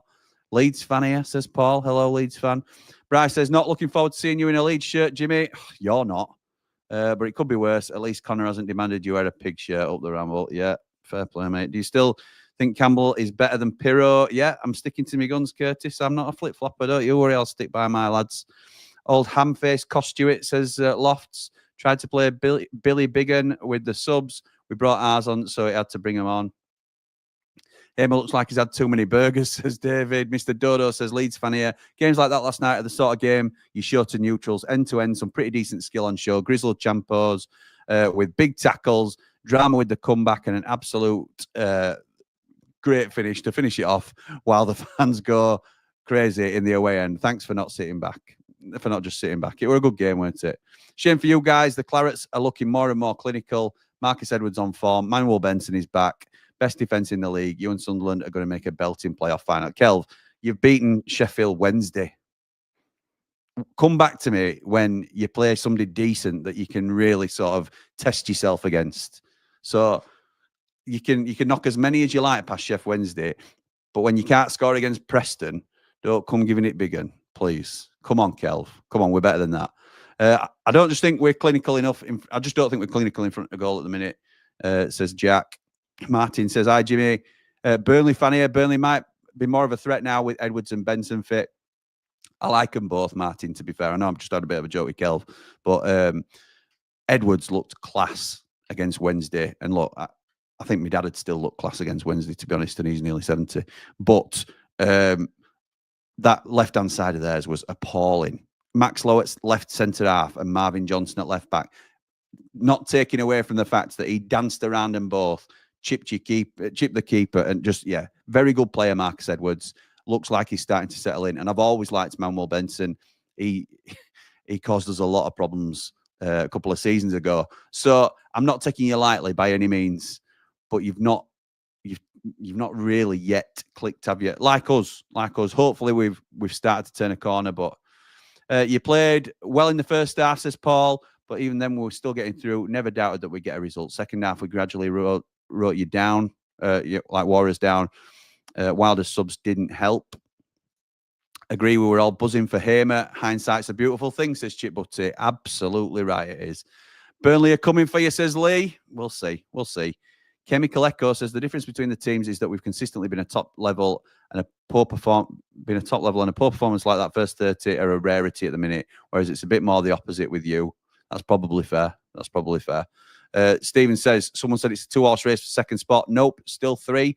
Sheffield United lose this weekend and Sunderland win, back to 5-point difference. Sheffield United have QPR and that ain't going to be easy. We'll cross that bridge. 10 million for Cannon. We got Tanaka, Nonto and Ramazani for that. How much did Jean-Kevin Augustin cost, Lofts, while we're on prices for players? Did it work out to about 150 grand a minute or something? Don't come at me with Leeds are the ultimate bargain hunters because David Dickinson's never seen you. Leaky Lloyd says, I don't think you can fault Wilder's tactics, to be fair, Jimmy. Nice and positive. You sit back against Leeds and you get battered. But what have I told you before, Jim? Can't remember, Lloyd. I'm sure you'll tell me again, though. Should have read. Well, I know, mate. I know. Don't worry. I caught that. Alan says, got a question, Wilder. When we play top teams, we only got 3 points off Sunderland so far. Started well, but it was clear Hamer isn't ready yet. Leeds bench was the difference and won them the game. And Lee again says, Burnley are coming for you. We'll see, Lee. Tanaka was quality yesterday. Never gave the ball away. Champions again, ole, says Jack. Lloyd says, we are way too happy to let individuals run at us without a single challenge going in. That's harsh, to be honest. Pablo says, my optimism about promotion took a real knock last night. 1 win out of 5 against the other 3 promotion rivals is a problem and has me worried about going to Burnley, up the Blades and up the Ramble. Burnley have to beat us, Pablo. Burnley have to beat us and then match all our results. There's still some way to go yet. We know about Mez, says AJ. Tazzy says it was a fantastic game. We needed to nick a second goal. Leeds stepped up the tempo with 25 to go, and after the first goal was only going to be 1 winner. George says, good to see the internet is back on in Sheffield. Was worried you weren't going to face the music. Champions again, ole. Kings of England, Kings of Yorkshire, Kings of Europe, LUFC. I hope that's tongue-in-cheek because it may well not be. Lee, come on. Can we swap goalkeepers? No, we definitely can't. John O says, LUFC supporter, love your level-headed review. A great championship game. Will be great to have 2 Yorkshire teams promoted. Thank you, John O. We want Connor. Connor is here. What is going on, Connor? Go on, Connor, lad. Connor, be nice. Get measured up for that Pirro shirt, Jimmy. Burnley are coming for you, says Lee for the 4th time. Can the chat stand up and give Connor a guard of honour? What a joke that is. It reminds me of Kev from Kevin and Perry Go Large. Oh, I wish I'd have seen that, Steve, while they were on. Love how everyone's acting like the league's already won. Guard of honour for Connor. Burnley are coming for you, says Lee for the 5th time. Come on, Lee. Mind the gap. Connor with the sunglasses looks like a right, and his missus' moisturiser. Yeah, thanks, Neil. Boring Burnley aren't coming for anyone. Kelv says, no way Leeds drop that many points the rest of this season. They're going to walk the league now, race for second place now, up the Clarets, up the Ramble. Jack says, we're only here to watch Connor. We're only here to watch... See you then, Jack. Off your pop. We don't do ifs, buts and maybes. We do absolutes at Leeds, Jimmy. Yeah, there's a few absolutes at Leeds, don't you worry. Neil says, I'm a Leeds fan, but please don't let those boring inbred dingles take second. Wow. Andy says, Wilder has to stop tinkering when we're doing well. Making so many changes cost us last night, ruined the flow of the team. That defeat is down to Wilder. Terence says, I thought McCallum might have been better in front of Burrows to combat James and Bogle in the last half hour. That's fair. That's fair. Maybe Hamer in the middle. It's hindsight, though, isn't it, Terence, to be fair? West Brom to beat Leeds. And Paul thinks it'll be a 3-0 Leeds. Susan, good evening. Says, well, Connor and the Leeds fans never surprise us, do they? Does he ever shut his mouth? Well said, Susan. No, he doesn't. No, he doesn't. Spotlight actor Wayne says, we're still getting promoted. Connor, so see you in the Premier League. What sort of a plum wears sunglasses indoors? That plum wears them. I'm not reading that, Jack. Evening, Connor and Jimbo. Kelv says, if Connor had a cigar, he'd look like Jimmy Savile. Oh, dearie me. Paul says, Chris the Blades, do you think West Brom are better than you? And Mr. Dodo says, if we won last night, we're top of the league. My grandma had wheels, she'd be a bike, but she didn't, and you didn't. Fair. Right, Michael, I'm going to read this and then I'm going to bring our next guest on. Never mind, Jimmy, there's always the Steel City Derby to look forward to on the 16th of March to have the bragging rights for the city of Sheffield. Okay. Next guest, you may remember him from such famous shows as Red Dwarf. I don't know where else he's been in. He's a stand-up comedian, I think, at times on the circuit in the 90s.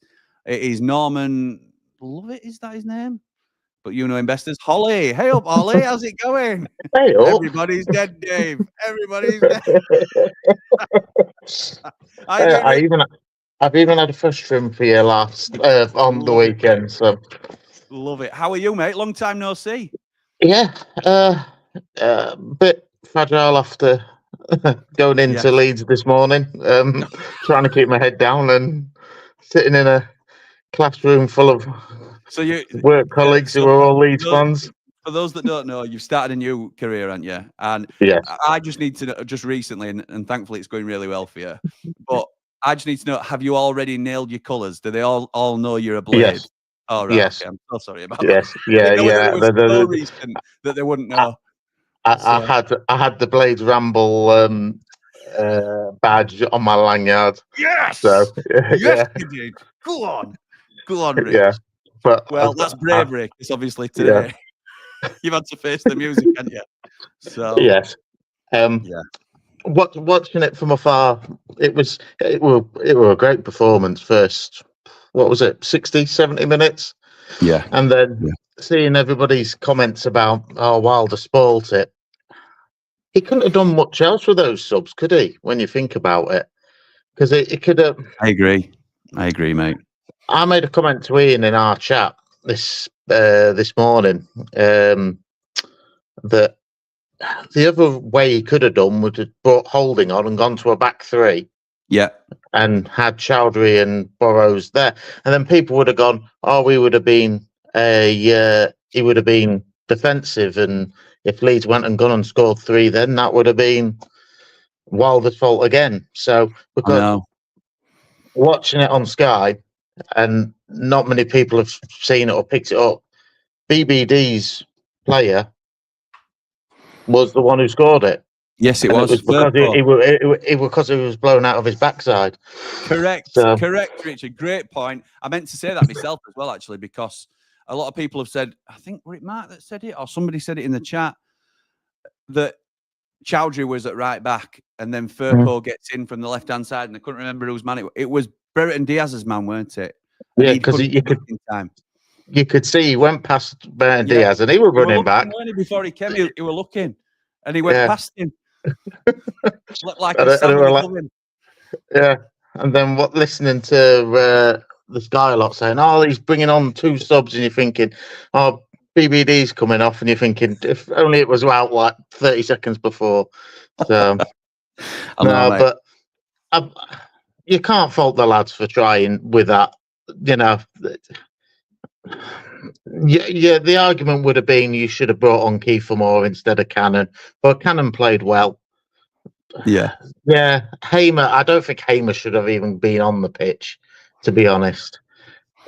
That's my point of view. I think he just, you could see he wasn't fit. You know, I can understand why he did it, but no. It's easy to say though, isn't it, Richie? Hindsight. Yeah. Very easy to say. If he comes on and he gets winner, then everybody lauds him as a genius. So and he's done that plenty of times this season, and he got the winner for us. So I get it, and I think it's easy to say that in hindsight. But I understand what you're saying. If he's not fit, then Wilder will know, and if that's the reason that he underperformed, then that is on Wilder. So I'm not completely dismissing it, but I can't. If he is fit to play, I don't think he'd play him if he weren't fit. And if he is fit to play, or certainly some sort of fitness from the bench, nobody can criticise him for bringing him on. Surely, no, and yeah, I think that is a good point. If he's fit for half an hour, then bring him on, because he's probably one of the very few players who could smash it in from 25 yards in the top corner. He has done it previous, but you know. It just, I don't want to speak out of turn. All right, I don't want to get clipped. No, but I think if we play like that for the rest of the season, we're definitely top two. But the argument is that that's probably our best performance, probably out of the last 10 games. Okay. And my only concern is that the sort of, we've got Burnley away, and we have not performed well in any of the big games this season. Now you could arguably say that we're overdue performance against a big team. Yes, that's a much better way of looking at it, Rich. But yeah, I know what you mean. I get why people are, concerned about that. But I think, like last night, we needed to turn up, and we did. And it weren't enough, and I get that, and that's fair. But I think when the chips are down and when we need to put a performance in, 9 times out of 10 we do. So I'm confident. I'm okay with that. With what I saw last night, I'm all right with it. So I'm going to. I'm happy that I'm happy we got Burnley. Got our game before Burnley's. That's me too. If they'd have gone above us in the interim, then it really sort of makes things a bit squeaky, doesn't it? So the fact that we can go 5 points clear of them before they're playing the league next is good, isn't it? And that, come on, they're not good. They're going to concede somewhere, aren't they? They'll probably concede against like Plymouth or something if they've got them next or something. That'd be nice. That'd be nice. So Cardiff on Tuesday. I'm going to do a watch along, I think. I'll be Tuesday. I'll be chirping up and winding them up. Because of course I'm local to them as well, so I've got my window clean as a Burnley fan, so it's him and the Leeds fans. Him and the Leeds fans were all messaging me last night. So I bet they were. Anything else you want to touch on, Rich, before I let you go, pal? I've just noticed we're nearly at 90 minutes and still got I'm enjoying your newly full-time editions of the Blades Ramble. You're keeping me sane on the commute into Leeds, so yes. Thank you, mate. I don't know if it's keeping me sane, but I'm glad that I'm keeping you sane. So yeah, thank you, pal. Appreciate that. No worries, mate.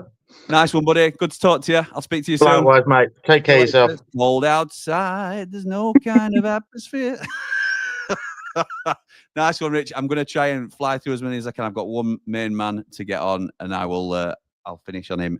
I'll get through as many comments as I can. Apologies, we're going to go over time. What I will say is a cheeky little plug. There's like nearly 1,300 people in here across different platforms. If you could subscribe to the channel, I think I'm about 120 subscribers away already from 6,000. So if we can get to anywhere near that milestone, I would be overwhelmed. So thank you. If you're enjoying the content, please do just drop us a subscribe. It's completely free. And it just helps us out. It helps us get seen in more places. Sheffield United played well, says David, then ran out of steam. Leeds fitness levels are far more superior. I'll try, and if I haven't read your comment already, I'll try and get at least one of them in. So I may read it twice, 2 or 3 of your comments, but I need to sort of speed up a little bit now because I'm way behind. Chemical Echo says that's the difference. They can be the best they've ever played, and we can be below par yet still win. not best we've ever played, but best we've played in a long, long time for 30 minutes of the game. But I understand what you're saying. No need for all the subs. The professional athletes and should be able to last 90 minutes at that pace, Andy. At that pace. David says Jimmy's gracious in defeat. Tell him how good they were, Connor, because they were for 35 minutes. Thanks, mate. Thanks. Let's see. Key City Kyle says best player on the pitch. Let his man score the win. Yeah, he didn't cover himself in glory yesterday. Paul says, I have to say, Jimmy, love your style of chat. Become a Leeds channel and I'll pay to join. Never, Paul, but thank you for the compliment. Kelv says, Sheffield's best player last night was Melier, bless him. Kieran says, respect you so much for that. I'm not entirely sure what for, pal, but thank you. Appreciate that. Ducky Fuzz, careful, says, top two best teams both go up automatically. No way boring Burnley gets second. Steve says, should have teased Connor about Ilian Melier. Feel your pain, Sunderland fan. I know, mate. I know. Let's have a look. Where are we then? I've read a lot of these people's comments, so apologies, I'm skipping through. Ernie says, we have more gears, and when we hit them, it was game over for them blades. Yeah, probably fair. Under no illusion, says David, next season, we need an almost complete overhaul with many of the present players becoming squad players. Yeah, agreed. Yeah, there's a lot to do in there for both teams, definitely. But Leeds more so than it would have appeared at maybe before last night. We know that we need to spend a lot of money on players, almost every position, 150 to 200 million, says AJR, saying that our recruitment has been on point this season. Yeah, Tanaka's brilliant. Thanks for having me on, my mate. See you tomorrow, says Connor. You have to ask yourself, why can Leeds wingers go 90 minutes, but ours can't do 60? Well, Solomon didn't do 60, did he? Dan James did, and he's been a phenomenon this season. Liam says, hi, pal, wanted to call in, but at work up, you well still got about last night, still scratching my head how we lost that game. The subs didn't help us, but they normally do. Let's bounce back Saturday, up the Blades, up the Ramble. Please like and subscribe. Paul says, please tell me that what Cannon brings from the subs bench. For me, he did nothing when he came on. I want it to work for the lad, but he looks devoid of confidence. Maybe because all fans are going at him, Paul, after about 3 full games. I thought he worked hard yesterday. I thought he did. In fact, I'm not just going to get my opinion on it. I'm going to bring my final caller of the evening in. And we've got to give him his proper entrance like we always do. This is the view from the mountain with a heart so pure it's astounding. Man mountain strong and true. What a man, what a view. Now then, mate. How long have you been waiting? Mate, it's a marathon, not a sprint tonight. Bloody hell. Crazy, isn't it? I know. A lot to say. I knew we were going to be busy, mate. I didn't realise we'd be this busy. So, yeah. Initial thoughts on the game last night? Well, I thought we played really well. And I did. And I said pre-game, didn't I, that I thought it was going to be coming down to a series of moments. And that's what happened. And I don't know. I think it's hard for us. I think that I got to be careful because in retrospect, people are going, he should have done this, he should have done that, he should have done the other, he shouldn't have done that. If he'd have done that, this would have happened. I see people's point because we saw the evidence. So you get the beauty of seeing how it all plays out afterwards. So I get that. And it's hindsight. Yeah, it's fine, and it's fine to be frustrated. I just think that some of us have got to give our heads a bit of a wobble because I think that if you look at their team, and we highlighted the wide players in advance, Dan James, they signed him for 25 mil off Man United. So he went to Manchester United. He's a class player, international player at this level, complete cheat code, 100%. Yeah. As a season of his life, he's actually added quite a lot of final product. Yeah, because he hasn't always been, has he? He's not been consistent like this previously, but he has got to those levels now, and he cost a lot of money. So yeah, that's fair. Yeah, that's him. And then they've got Solomon, who was signed by Tottenham. Now Tottenham they're not a middle of the road Premier League team. They were when he signed for him, they were like top 4 team in the Premier League. Yeah. To have him at this level is cheating again. It's cheating.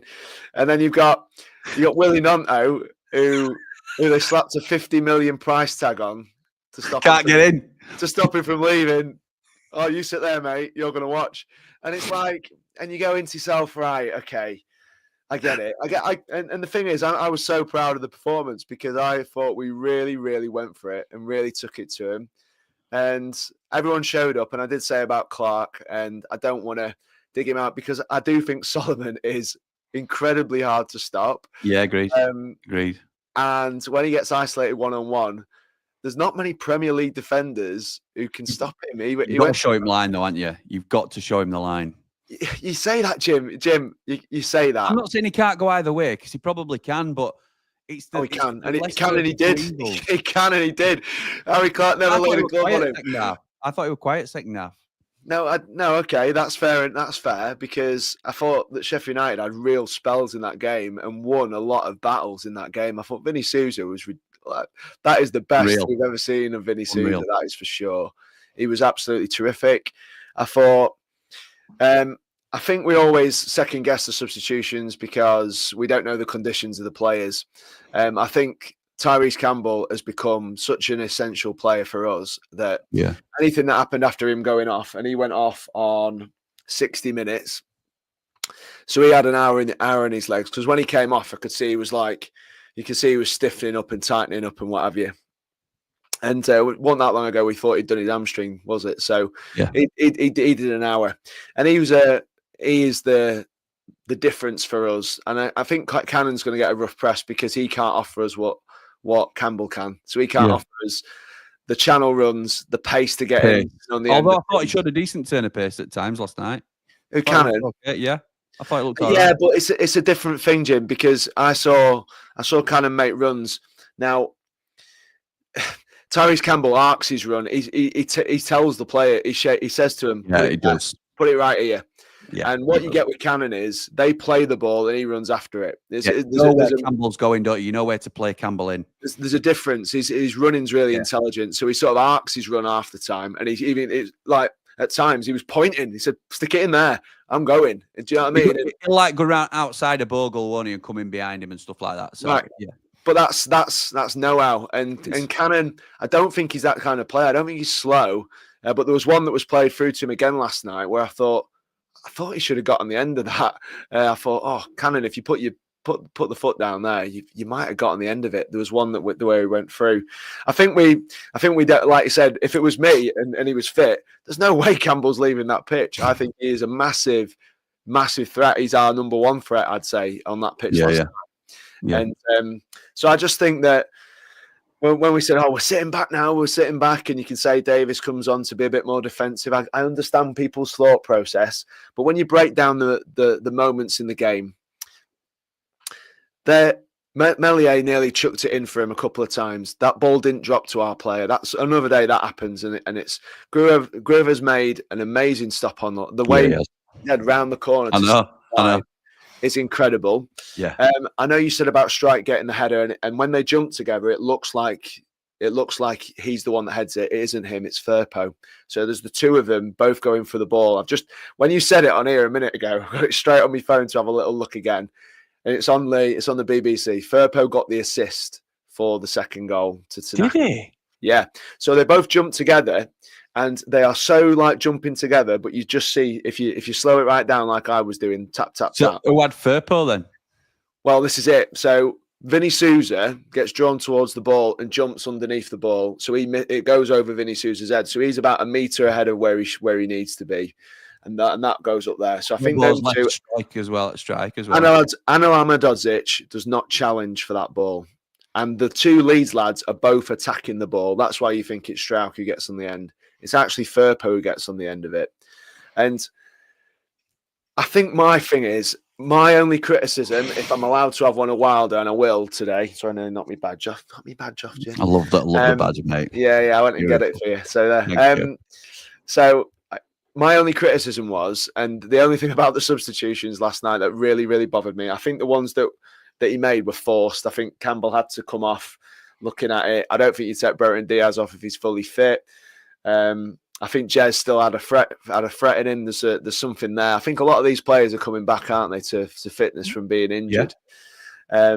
And I think that some of those, I have to think were forced because they were still genuine threats in the game. And let's not forget we've got 12 more matches, and QPR is now a big game for us that we have to go away and win, and we don't need to have 3 or 4 injuries to key players. So that's my argument. The thing that I do have a problem with was Firpo is a big unit for a left back, and I've never seen a left back attack a ball so well, to be honest, in the air. The header was absolutely brilliant. Did well, didn't he? It had the sighter beforehand. You got Rob Holding, who I think is quite an aerially dominant defender compared to what we've got on the pitch. Compared to Anel, I think Robinson's decent, but I think Anel's not an aerially dominant centre back for me. Fair. He's tall, but he's not. He don't dominate in the air. No, he don't. Where Suter did, and some people are saying, well, Suter comes. We don't know because we don't know his positioning, but you'd imagine he makes some of those headers a lot more difficult for some of their best headers of the ball. Yeah. Firpo had a sighter. He then scored a brilliant header, and then he gets an unchallenged header at a corner to set up the second. And that for me, it's about moments. And you don't think about this, but Dan James getting that half a yard past Burrows, who's a bit leggy by this point. Yeah. Dan James gets half a yard on anyone, you're on back foot, aren't you? And he delivers with real quality. Yeah. And then there's a brilliant header. So you can say, oh, maybe Brereton Diaz makes more of a challenge for the header, but I thought it was a really good header. The problem there for me was the first bit was Dan James getting that half yard. Now we know he's quicker than everybody else on the field. He's the fastest man on the field, Dan James. Yeah, probably in the league. Yeah, in the league, yeah. So there you go. So when he gets half a yard and delivers a quality ball, it's hard to stop that. I think Wilder's main disappointment will be the set piece, because the set piece, you'd expect them to be manage more in the air. Yeah. And me personally, I was really, really surprised that he didn't bring Rob Holding on and to shore up the defence. You thought he'd go 3 though, because he wouldn't have brought a centre half off, would he? No, or maybe Nel go to right back.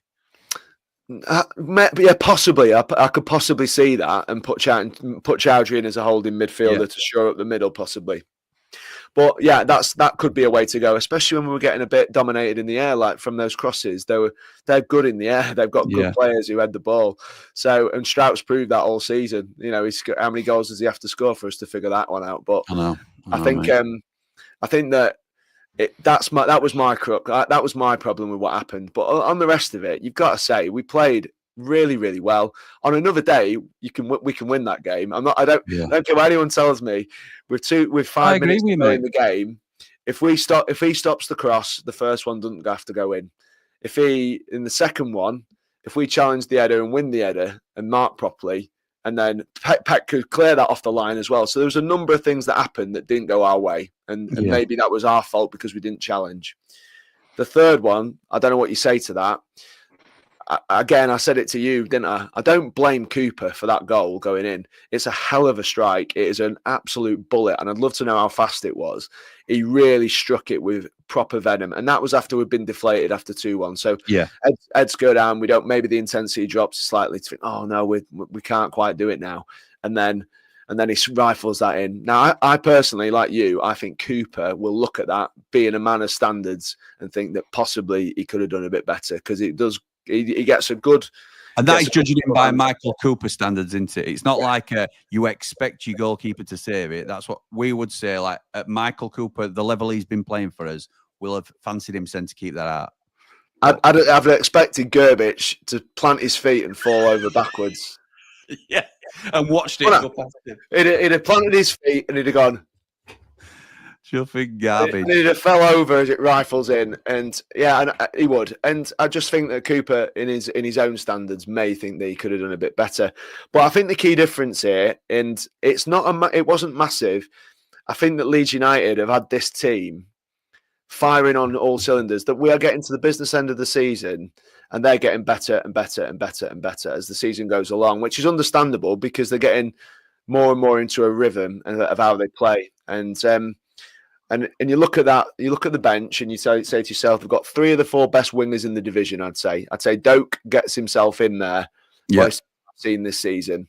They've got 3 of the 4 best, and one of them sat watching. Ramazani's no mug either, and they've got They've got players who can come in. Joseph, who's really, really quick. They've got loads of players, and they've been able to do that all season. So when these players are like 5%, 10% off their game, oh God, we'll just bring him on. And he's the one who would have been the best player on the other team that they're playing against, and now he's coming on for 20 minutes to run us ragged. They've been doing that all year, so they've been preserving their best players. You know, you go 3-4-0 up, you take off your best players. It's not rocket science. They only do 50, 60 minutes. I think we were battling a lot of fitness issues. And obviously, Heyman would start every game for us because he is our best player. And let's remember that when we're digging him out, please. Absolutely right. Best player this season. 15 points, I would imagine that we wouldn't have without him. 100%. We definitely wouldn't. And that doesn't even take into account the assists, the passes, all the stuff he brings to the table. We all wanted him in starting lineup, didn't we? We all wanted him in. Mate, I can't get on board with the idea that if Gus Hamer, you're the manager, and Gus Hamer says, boss, I've got 30 minutes in my legs. Right. 60 minutes, you're up. It was 60 minutes. It'd have been like, right, time's time, half an hour, on you get. Hamer time. Because he's the best player we've got. He is the best player. And if he tells you he's got 30 minutes in his legs, we're digging out the manager for making that sub. If he'd have sat on the bench and he hadn't come on, I said this in the chat, everyone would have been going bananas. Why we had our best player sat on the bench? I know. My boys, honestly, Wilder didn't know that he was going to make that foul, mate. Didn't know he wasn't going to track. Didn't know he was going to do that. Hamer is a good lad. He wants to play. There's plenty of players who'd go, do you know what? I've got a bit of a twinge. I'm not playing. I don't fancy it. On another day, he picks it up and puts one in top corner, doesn't he? As well. So that's the other thing I said. Yeah. If he comes on and he smashes one in the top corner, Wilder's a genius. And he is the one that can do that because he's the one that's been doing it all season. So I think we need to give our heads a bit of a wobble, really, with this. Oh, we shouldn't have brought Hamer on. Listen, if the player says he's fit, you play him. Bring him on. Bring your player on, don't you? You put him on. And so I'm loath to dig Wilder out for that one. I just think that we underestimate the difference that Tyrese Campbell makes to this team. I think as soon as he goes off, I think that we're not nullified, but he offers us so much in that particular game as well because of the way that the game was panning out and the way that we could stretch Leeds on the break. And now you could argue all our three main strikers, Moore, Campbell and Cannon, are reasonably fit. I know there's doubts over Cannon. Moore's just coming back. But if all three are fit, is Campbell your starting striker now? If somebody tells me that he's not, I'd definitely have an argument with him because I think he's proved this season that he is the number one choice at this point. You know, you can't go in on Cannon after 3 or 4 games. I don't think he's had a really decent chance to score a goal yet. So I'm definitely not after him at all on that respect. Kiefer Moore, people have been bleating about all season and haven't really been happy with his contribution. At times, I agree. I think he's led the line well for us in difficult circumstances. I think he has, but I do feel like there's a lot of balls that trickle through to the goalkeeper when we're trying to lace him on through balls and things like that. I think he's done okay this season. I wouldn't say anyone. I'll go with that. I think he's been okay. I think Campbell has been a revelation considering our expectation wasn't particularly high. I think he's the best of the bunch by quite a long way. But you've got to look at that Leeds team and say, and I've said this as well, I think that team as it is with the balance of the team, with the 2 wide men, with the Tanaka dropping in and the 2 centre halves. You look at Roden, who played for Tottenham, we don't forget. Struijk, who played in the Premier League and did a good job for him. You know, we've got it. It's a hell of a team. Tanaka's probably the find of the season, along with players like Tyrese Campbell. Yeah, we've signed some. We've made some good signings, but so have they. They've made some really good signings for not big money. So you've got to take your hat off to it. Rothwell, he's not a championship player. You know, he's sat warm in the bench. He's like, he got to move to Bournemouth for it. And also, and I know it came out about the wage bill, and there is no argument here in my brain. Willie Nonto, Joe Rothwell in the centre. You've got Dan James. I reckon them 3 will probably be on double our top earner, based on where they've been before. They are the calibre. That there's a reason that Leeds. That's what we're dealing with, isn't it? They've got Premier League footballers now. Those players in particular, especially Dan James, he goes into about a mid-table Premier League team. He's not a relegation dogfight player. He's a mid-table Premier League player, in my opinion. And he is this season. Yeah. You've got to see it over a longer period, haven't you? We've seen players have purple patches before, haven't we? He's had a really, really good season. Best season I've ever seen him play. But yeah, that's right. But he's been well thought of for a long time, and he's realising that potential. Manor Solomon signed for Tottenham. Tottenham aren't a Mickey Mouse down in the middle of the table, down the bottom team. They are a Champions League challenging team, and he signed for them. They paid money for him, good money for him. So I just feel like we've got to get a bit of perspective on the game, and it was down to moments as well. There is a chance at the end of that game, and Leeds fans might not like this. It could have easily been 1-0 to Sheffield United in that game. It could have easily been 1-1. If you stop the cross, if you mark at the corner, the third one, take your hat off. It was a great strike, but it could have easily been 1-0 to Sheffield United, 2-0 to Sheffield United. One of them spilled balls comes out and gets knocked into the middle, and it's true. It is true. I know. It's all about that split second. It's fine margins, isn't it? It's fine margins. Sliding doors moments. But they did find that quality, didn't they? You've got to say they found the quality. The third goal, unstoppable, really. That's a great strike. The first goal, Dan James, that's a quality delivery. You may say, as a defender, maybe if I get across him there and I get that touch on the ball, that stops him. But he's probably the best winger in the league. Yeah. And then and it was a superb header, great header, by the way. And I just feel like we're judging it all. And, Wilder's got it wrong, and we all retreated. I think we ran out of gas. I think, like you say, but I think we've been managing players who we haven't had a fully fit squad all season. For the first time, we've got a full bench, and we're gonna get into these last 10 games, and we are looking stronger and stronger in that bench. We're going to be able to rest players when they're not playing particularly well, or when they get really tired. We'll be able to rest them. The conditioning will get better. We have been flogging about 13 players all season, and I think that last 15-20 minutes told its own story for that, because I don't think, and there's no way that if Tyrese Campbell and Ben Burton Diaz, on the performance they had last night, if they're fit enough, they're playing. They're playing all that. They're staying on. There's no way they're coming off. They were playing really, really well. Now I think that's the difference. Leeds have been able to rotate, keep the best players fresh. Keep them coming, keep going all the way to the end. There's no fluke in them scoring loads and loads of goals in the last 10-15 minutes of games. They've got guys coming on who are better than the opposition at the beginning of the game. Never mind with 10 minutes to go against tired legs. They're three subs. Ramazani, Rothwell, and Nonto all start for us, don't they? They all start for us. They start for everybody else in the league. Yeah. Well, I'd say everybody else in the league, and they start for us. And I'll be honest, Rothwell should be starting for them. He's a different. I mean, Gruev made a good clearance off the line, but Rothwell's on a different planet to Gruev. Let's have it right. Agreed. It's almost embarrassing that he's sat on the bench, to be honest. Isn't it? Really, you can make an argument for Nonto being there because they've got Solomon and James, but Rothwell's got to start in that team. Surely. Mate, we are going to have to wrap up because we're nearly at 2 hours. But I'm just going to fire through some comments really quickly that I haven't, of those that I don't think I've read. Game opened up last 30, which was always going to favour them, says Tom. Don't agree with us being the better team for 60 to 65 minutes. It was more like 25 than equal until 65. I agree with that completely. Yeah. I think we can bounce back again though up the Blades. Yeah, I think we controlled first 25, then it was even up until 70 minutes, I would say, and then Leeds turned it on, and I thought they were the better team. We are 101 subscribers away from 6,000, which is ridiculous. Thank you to everybody that's joined us tonight. If you don't know what the Blades Ramble is all about, you certainly do now. DLR Fabrication says, Leeds fan here. I think Sheffield United came and gave us the best game this season, and I really thought we were going to lose. Yeah, so did I at one point, pal. Riff, who's joined the party, says Clark is the weakest link by a long way. Once Solomon got his number, we lost the control and they gained confidence. Would play a one-legged injured Gilchrist over the accident waiting to happen. Harsh, but is that fair? Is that fair? Do you worry about Clark? And would you now look at Chowdhury there?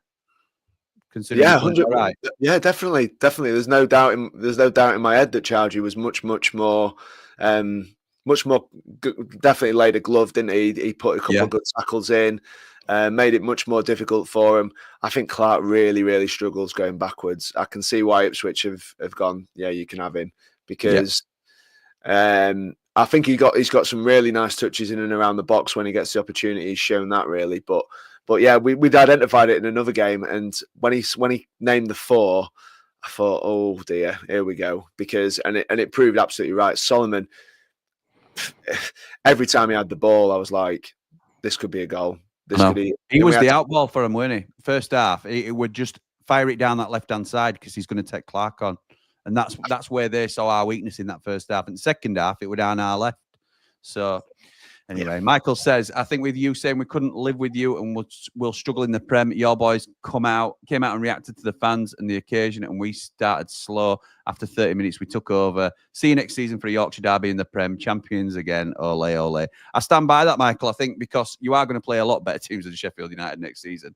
I'm not saying you won't spend the money to get yourselves up to a decent level. I think you've invested really well this year. You are by far the best team in this league. You've proven that now. There's not much debate left in that conversation. I reckon they only need 3 or 4, mate. I think they only need 3 or 4, and I think they'll survive. I'm not saying they won't survive, and I think they'll have a good go at surviving. They're probably very well equipped to have a go at it, and certainly with the finance that'll come with it. But I thought last night showed that if you get in Leeds' face, they don't like it at all. And we couldn't sustain that tempo, but there'll be teams better than us and fitter than us that can, and they'll strangle them. They need reinforcement. This is Leeds United, as we see them today, by the way. It's not Leeds United first game at Premier League season. If they get 3 or 4, like you say, first teamers, they could turn everything round, couldn't they? And they've got the potential to sprinkle some quality in as well. So the professor says, if that's the best you've played for 60 minutes, Jesus, you're bad. 30 minutes max, then it was only one team in it. No, I don't think that's fair. I think 30 minutes, we were the better team by a stretch, to be honest. I then think it were pretty even, like we've said. And then I think you were the better team last 20 minutes by a stretch as well. Action Location says, subs seem to take away the width and strike power. Lee says, it isn't how you start, it's how you finish. Joe, I wanted to get your earlier comment in because I just skimmed past that. Overreaction is ridiculous, embarrassing to a level. We battered them for 30 minutes, held our own until their first goal, and then just had nothing left and they took their chances. I think that's fair as well. I think that's fair. The stick canning he's getting is also ridiculous. The lad has played 4 games and hasn't had many clear-cut chances. Just give the lad time, second in the league and playing well. Everyone chill out a bit. I know, look, emotions are high out there, Joe. I understand why people are a little bit highly sprung about it. Go on, mate. I heard, was it Pablo or something, or I think it was his name. He said like, "Oh, I'm not confident about going against the better teams in the league." The last games against Middlesbrough and Leeds have made me much more confident about if we ended up in a scenario where we did have to go in the playoffs. I think we've played much better against these 2 sides than we have all season against the better teams in the league, and we've more than held our own in both games.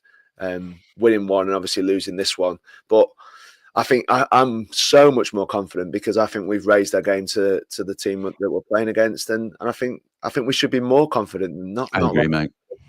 I'm same with that. Liam says beaten by a better team and squad. We had a good go. Worries me slightly that Burnley are as dull as they are with the better goal difference than us. Chris says Burnley are the 3rd best team, and J Dog says Leeds fan. Used for the first half hour was brilliant. Then from 30 to 70, it was quite back and forth. And then we killed you at last 20 minutes. To survive in the Prem, we have to do the knots approach and spend. Yeah, I agree. Mally says, you're a great team. You will definitely come up with us. There's still loads of games to go, but I hope you guys come up with us. Shout out, Mally. Well done. Thank you, pal. Appreciate that. Mike says, sounds mad, but Leeds and Sheffield United need to just run away from Burnley. So I hope we both win all of our games and leave them to their 0-0 draws. Matthew says, Cannon and Pirro for Leeds. Yes, please.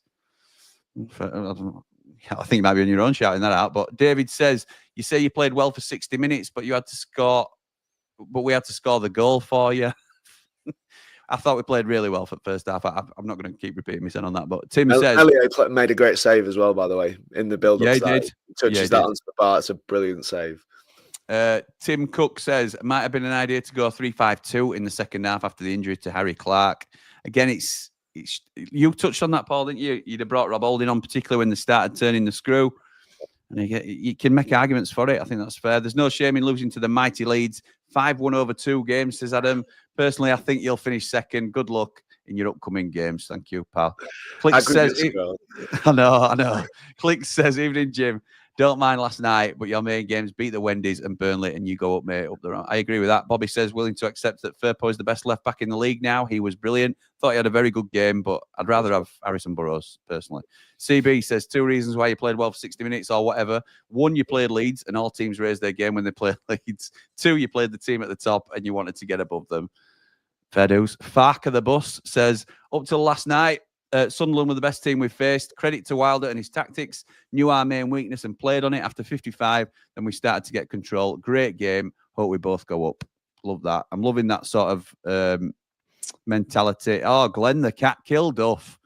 Here from a Leeds fan. I used to work with Glenn. Hope you're well, pal. Yeah, you took the game to us and fair play to you. I think both teams go up this season. You have one of the best keepers in this league by a mile, marching on together. SUFC Isaac says, do you think we'll hold on for autos or drop out into the playoffs? I think we're good enough to hold on, pal. I think we're good. What are you thinking, Paul? Yeah, I mean, I think if we play, like you say, we've won, what have we done? Won now? 7 out of 9. So we'll keep it going backwards. We'll go back to 9 now. Yeah. So we've won 6 out of 8, and that'll be good enough to get us up, I believe. And if we play like we have now, like I said, with this squad and this bench looking like it looks now, if we play like that, we beat everybody else we play against this season. That's my opinion. I think if we play like we did against Leeds and Middlesbrough for the rest of the season, then we'll win 9 of the next 12 games, in my opinion. Yeah. Fred says we got a lot right last night. I agree. If you're a Blade, I agree. John says we need to forget and move on. Leeds will win the league, so it's up to us to come second. I think the boys need our support more than ever now. So get behind Wilder and the team. Up the Ramble, up the Blades. Top man. Woody, who needs Don Revy, says, just join Jim Bob. Leeds fan here, but like your channel, mate. Thank you, pal. 98 subs away from 3,000. Not 3,000, 6,000. That's how long I've been on. Steve Snell says, time to bench Robinson. Again, he's pairing with an El Costas and conceded 3 goals. Why bring Holding in? To leave him on the bench is beyond me. Hamer's on the pitch again, 5 minutes, and gets another yellow. Ridiculous. Hamer's yellow cards are ridiculous, but talk to me about, very quickly, Mr. Mountain, about Jackie Robinson, Rob Holding. Does Jack Robinson come out now for you? I thought I said, didn't I? I thought Wilder might stick with Robbo just out of solidarity. I think it wasn't the right call. I don't think Robbo's cost us anything yesterday. He made a couple of good interceptions. His positioning was good. I thought he was decent. But when you look at it, Rob Holding's ceiling and his experience, I'm surprised he hasn't been building him up with the minutes in order to put him in for this game. I said on the build up to this that I thought Wilder's been giving him 20 minutes, half an hour. Yeah, you did. You thought he'd be in. I thought he'd be in for this game because, again, and I think we've proved that Leeds are good they've got guys who attack the ball in the air. They've got guys strikes really good in the air, and Robinson's okay in the air, but he's not brilliant, and NL definitely isn't. So we got, in the 2 of the goals like that cost us, didn't they? Yeah. So it is what it is. But I think that for me, Holding should have started last night, personally. I agree, mate. I agree. And I think I get enough stick on channel for saying that. But I promise I'm not staying on just until we get to a certain number. But we're 92 away now from 6,000. Thank you to everybody. Rich says, we're a newly assembled team, very much still developing. We've got a glimpse of Cannon, which was exciting. We have to keep backing the team now more than ever. Turf Moortrip will behave. And then he says, sorry, be huge. Up all the rambles. Nice one, pal. Beast Boy says Cannon needs to go. Beast Boy, who's Rian Brewster's #1 fan. Listen, there's a credibility has got to come into the conversation somewhere, Beast Boy. Game changed when he came on and he's woeful. I've had enough. This is the boy who's waited 4.5 years for Rian Brewster to come good, but he can't wait 4.5 games for Tom Cannon. Cannon's got more goals this season than Brewster's got in 5 years. End of conversation. Finish him. Ernie says, I'm a Leeds fan, but what was Connor on? It's not over yet. It never is till the job's done. We Leeds fans know better than that. Ernie, I love luring him in to stuff like this and sort of letting him say what he wants to say. And chances are it never comes back to bite him because you have a 5-point lead over us now, 7 points over second. But just in case. Jimmy did the same thing, didn't he, with a Nigerian flag? That backfired, didn't it? Do you remember that? They don't all know about that. That was a long time ago. That was 700 subs, I think that was. So, Scott tried to make everybody the Nigerian con man, and Jimmy's got his flag up like that. con man. That's a bit harsh. Was he then? Oh, sorry, is he not in prison yet? I thought he was in prison. That Mark talks a lot of sense, says Coates. Yes, he does. He does talk a lot of sense, Mark. I'm pleased he's coming on more. It's much appreciated. Here we go. Connor says, it's a little banter, lads and lasses. We're good mates. Don't take it to heart. Sheffield United were very good yesterday. We'll speak on it tomorrow. That must be Connor from the Conor McGilligan channel. Gary says, I'm sorry about Connor. Is everything bad about Leeds supporters? He'll be crying sack Farker if we lose next week. Harsh, Gary. Oh, Jamie Mack. It's nice to see you back, says Phil. Oh, Jimmy Mack, Leeds have made you look so crap. Oh, Jamie Mack, Burnley going to slap you. Whoa. Okay. I don't think they will. We'll see. Definitely good friendly banter, says Woody. Thank you, pal. Ian says, come off it, lad. You were good for 30 minutes at most, and then we slowly took control. Still a long way to go, and we'll both go up. Keep smiling, Mr. Brightside. Mr. Brightside. Fair enough. Hi, good evening, says Paul. My son's a Blades fan, and he's not spoken to me all day. Well, you've brought him up right. That's all I'll say, Paul. So, absolutely all right with that. Lee says, Jim Bob, do you think that him was lucky to stay on the field? Could have had 3 or 4 yellow cards. Yeah, a lot of people are saying it should have been a red on Bogle. I disagree with that completely. But I do think he got lucky with a trip that he gave away a free kick, didn't he, about 25 yards out after he'd been booked. And it wouldn't have surprised me. But that ref was not free-flowing with his cards, were he? So he did get lucky here. Another game, he could have got sent off. Miss Torrey says, you gave us a good game. You'll go up. The ref was terrible for the first 25, 30 minutes. Freedom Jono says, QPR is now a must-win to prevent us swapping places with Burnley. I agree. Glenn the Cat says, how can you be disappointed with your performance last night? Play like that, you outplay most teams in the league. Both Yorkshire teams go up, marching on together. Chris Kingy says, I thought you were the better side for most of it, pal. Just seemed to have an extra gear. Let's hope it's you and us go up and Burnley stay down. Jim, honest question. Now you've seen us in the flesh, would you change your combined 11? You might ask an honest question. It don't mean I give an honest answer, does it, pal? That's the only thing I'll say. Jazz Beer Baines says, evening, Jim. All Leeds, aren't we? No, we're not. You gave it your best, but just not good enough this time round as Connor got your lead shirt. Alessandro says, first 60 minutes, fantastic. Should have buried the game. Subs weren't great. Reacted on emotion to theirs and threw our game plan off and gave Leeds the advantage. Loving the show. Fair play, says Adam. Thank you, pal.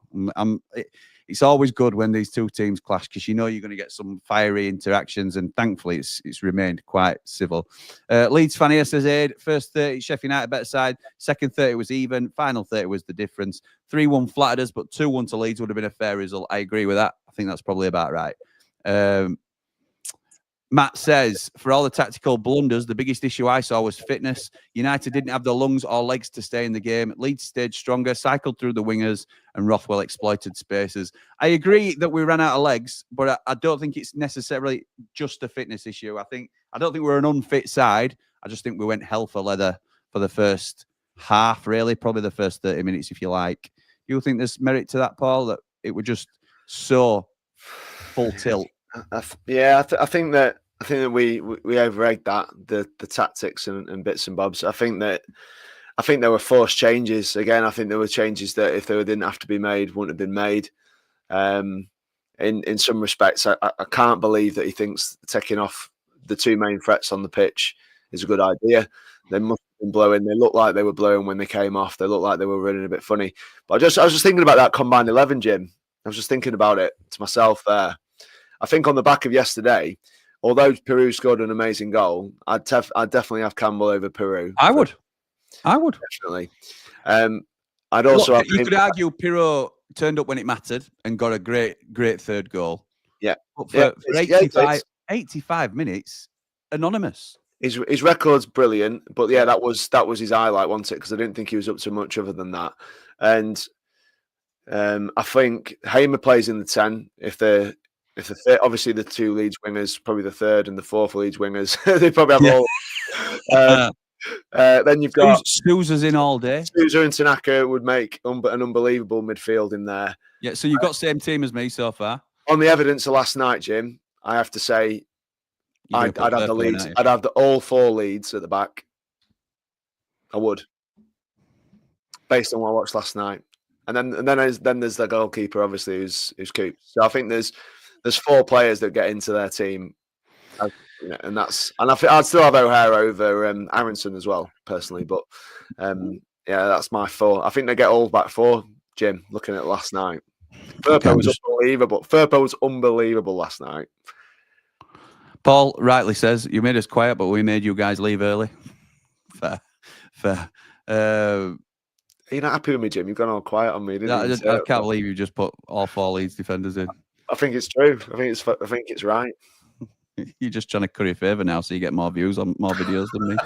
Oh, you're still upset about that? Do you want to talk about that? So the man Mountain does a view from the mountain on how to beat Leeds. He gets more views than me on my own channel. What's all that about? I thought you did a brilliant job, mate. All joking aside, I'm really pleased you did that. Thank you. That's why I'm trying to badger you to do one for QPR as well. Tom says Campbell missed from about 6 inches. Unlucky Melier put it in his own net. Dino says wasn't complaining about Aimer coming on or having a pop at Cannon, though. I think a better plan was more to hold the ball up. I agree. But look at what Leeds can put on when you're gassed out. Still proud of them. Yeah, me too. Rich says inability to win key headers cost us this game. As poor as Burnley were the other night against Wendy's, there's no way they leave 3 unmarked headers from crosses.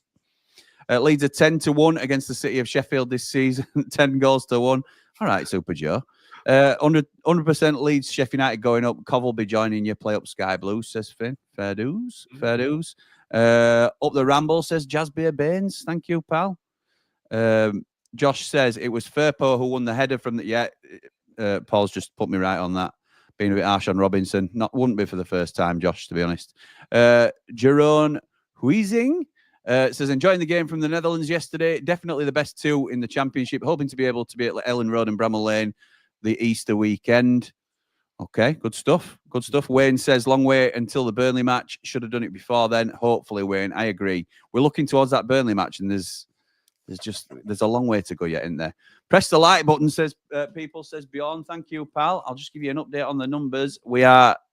Oh, my maths is being tested at 87 away. So we're not going to do it this stream, but thank you to everybody that's joined and got us almost to that 6,000 people number. Nige says, did Leeds get Bogle because you had to sell, or was he not getting in the team?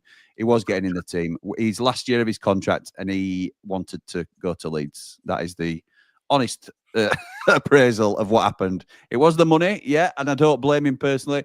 I can't speak for Paul, but I'm just bitter about him because I'm a Sheffield United fan.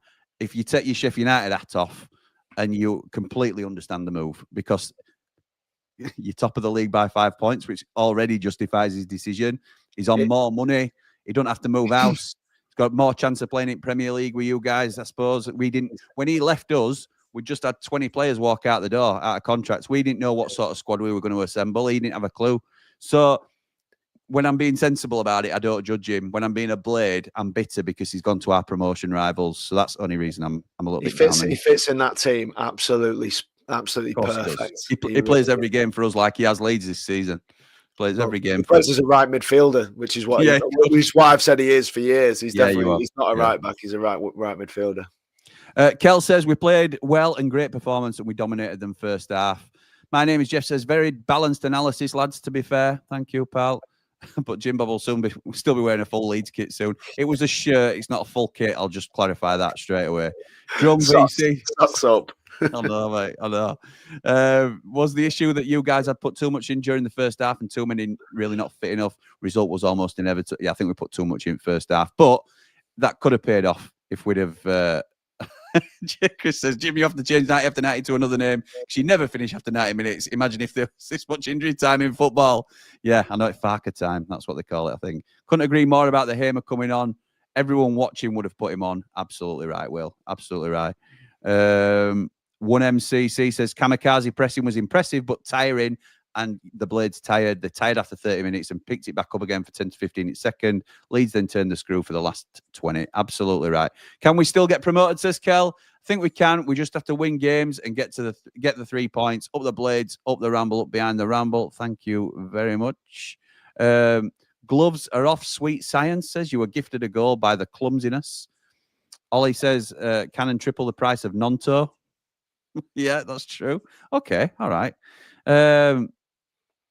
Again, remind me how much Kevin Augustin cost. Remind us how much Dan James cost. Probably a fair price, you'd say now, but we've all thrown money around previously. That's fair. Glenn says Blades and Burnley promotion battle incoming. Kieran says a draw was a fair result. Either team could have won it. Just glad it was us and not you. Just get top 2 with us and we can have a Prem Yorkshire derby again. We'll hope so, pal. American in Leeds says to point earlier, I would take Cooper the goalie 7 days a week and twice on Sunday. Yeah, I'm sure you would. I'm sure you would, to be honest. I think he's best in league. You're lucky to have Heyman for the next 3 games. Definitely should have seen red. Bobby says we should have been 3 or 4 up at half-time. Leeds fans need to give their heads a wobble thinking we didn't batter them for 60 minutes. Cooler King says bringing on Hamer and Cannon isn't a bad idea in itself, but I think the Blades fans are entitled to expect more from their best player and their £10 million striker who had no impact. And Cooler King's a neutral, so that's a fair reflection. To be honest, we should have had a penalty as well, Jimmy. Harrison Burrows, Jack Robinson on Dan James. I'm not sure. No, right. Stop right now. You've seen Thank that? you very much. No, I haven't seen a replay of that. No, I haven't. Oh, mate, he literally just clips his own heel. He clips the back of his own heel and just tries to. I knew he'd dive because of the way Robinson reacted. But why didn't the ref book him? Right, I'm not being funny. If he jumps on the floor, that's inconsistent for me. That's been going on for years. If he falls down like that in the box, clearly dived. He clearly dived. The referee called it, but then he didn't book him. I don't understand. How are you going to stop the players from trying it if you're not going to book them? I don't get it. Paul says, I think you and Connor should change your bet from wearing opposition top on a live to having the opposition badge tattooed on you, marching on. Not a chance. Tom says, are you still putting 6 blunts in a combined 11? Champions League. Champions again, ole, ole. Well, it could have been Champions League. Yeah, I am. I am personally, yeah. Paul says 6K on the horizon. 622. Like and subscribe if not already. We are, Paul, thank you for the push. We are 84 away. 84 away. Leeds wingers, the difference last night. Proper threat out wide. Treading point both sides of the pitch. Yeah. Cycling Fox says, looking through LUFC goggles, hard to see how Wilder would be easy to get behind. What do Blades fans think? We love him. Or the vast majority love him. You've got to think, if you had a diehard Leeds fan leading the way and sort of, it's like when you've got a player that you love and everybody else hates. We've all had them. We had Michael Brown for us. A Leeds, Lee Bowyer maybe for Leeds. That sort of player where he gives everything for you and everybody else thinks he's a pain in the backside. Who could we say for Leeds? Who would be a prime example? That cycling Fox, you can't understand what's happened this season at the start of the season. You can't understand it. With nearly all of these players, bar about 2 or 3, are brand new players in this team. So I think you're underestimating the job he's done to get us into second spot. No Piro, no party says that save Cooper made against Nonto was so unreal. To watch from Bramall Lane. Absolutely right. And I think we're just about at the end, pal. There was a handball. All right. Okay. Fair dues. Vinnie Jones, that's probably a good example to give. Alioski won recently. Every team hated him, but you loved him because he was yours. It's that sort of thing that you can understand why other teams don't like him, but you love him when he's on playing for your side. So, mate, I'm going to leave the final word to you because you get the views on this channel. You do, mate. And as I say, I love that, to be fair. I loved your breakdown. It was very good. And as I said, I'd like you to do some more, but totally up to you. Any final thoughts on yesterday? How do we go forward now from here? I think everyone would feel a lot better about the whole thing if we go and get 3 points at QPR. And I think if we play like we did, I just don't think our team's been in better shape all season. Just with regards to when you look down the bench, yeah, we can bleat and moan about the subs that were made. Yeah, I think when you look at the bench, there's players on there who can come on and score goals, make a difference, and we haven't had that all season. It's a luxury that's been afforded to other teams like Leeds, who don't need to go and buy anybody in January because they've got a settled side. They had it from day one. They've been putting it together for a long time, and you can't underestimate the luxurious position that is when you can rest your best players with half an hour to go, when you can take them off when they're not quite at the races to someone else.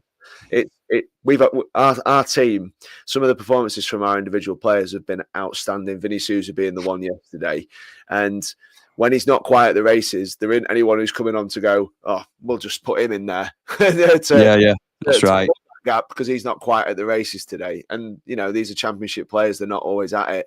So I just feel like we're getting there. I think in about 2 or 3 games time, when we get to Burnley, we're going to have 15 or 16 fully fit, good to go players with game-changing subs, good to go. And I think that's going to carry us through to second place. I think there's a chance Ollie Arblaster's back then as well, you know. Even better, because he improves our first 11. Yeah, agreed. Brilliant. Paul, thank you for joining us tonight, mate. We have gone 2 hours, 20 minutes nearly. So thank you to everyone that's joined us in the chat. We've got about 1,400 people in here. Again, if you like what we do and you're not already, please do subscribe to the channel. We are trying to grow it. It's my full-time gig now, so I'm all in. So any support will be appreciated. But for now, come on, you red and white wizards. Oh, the Blades.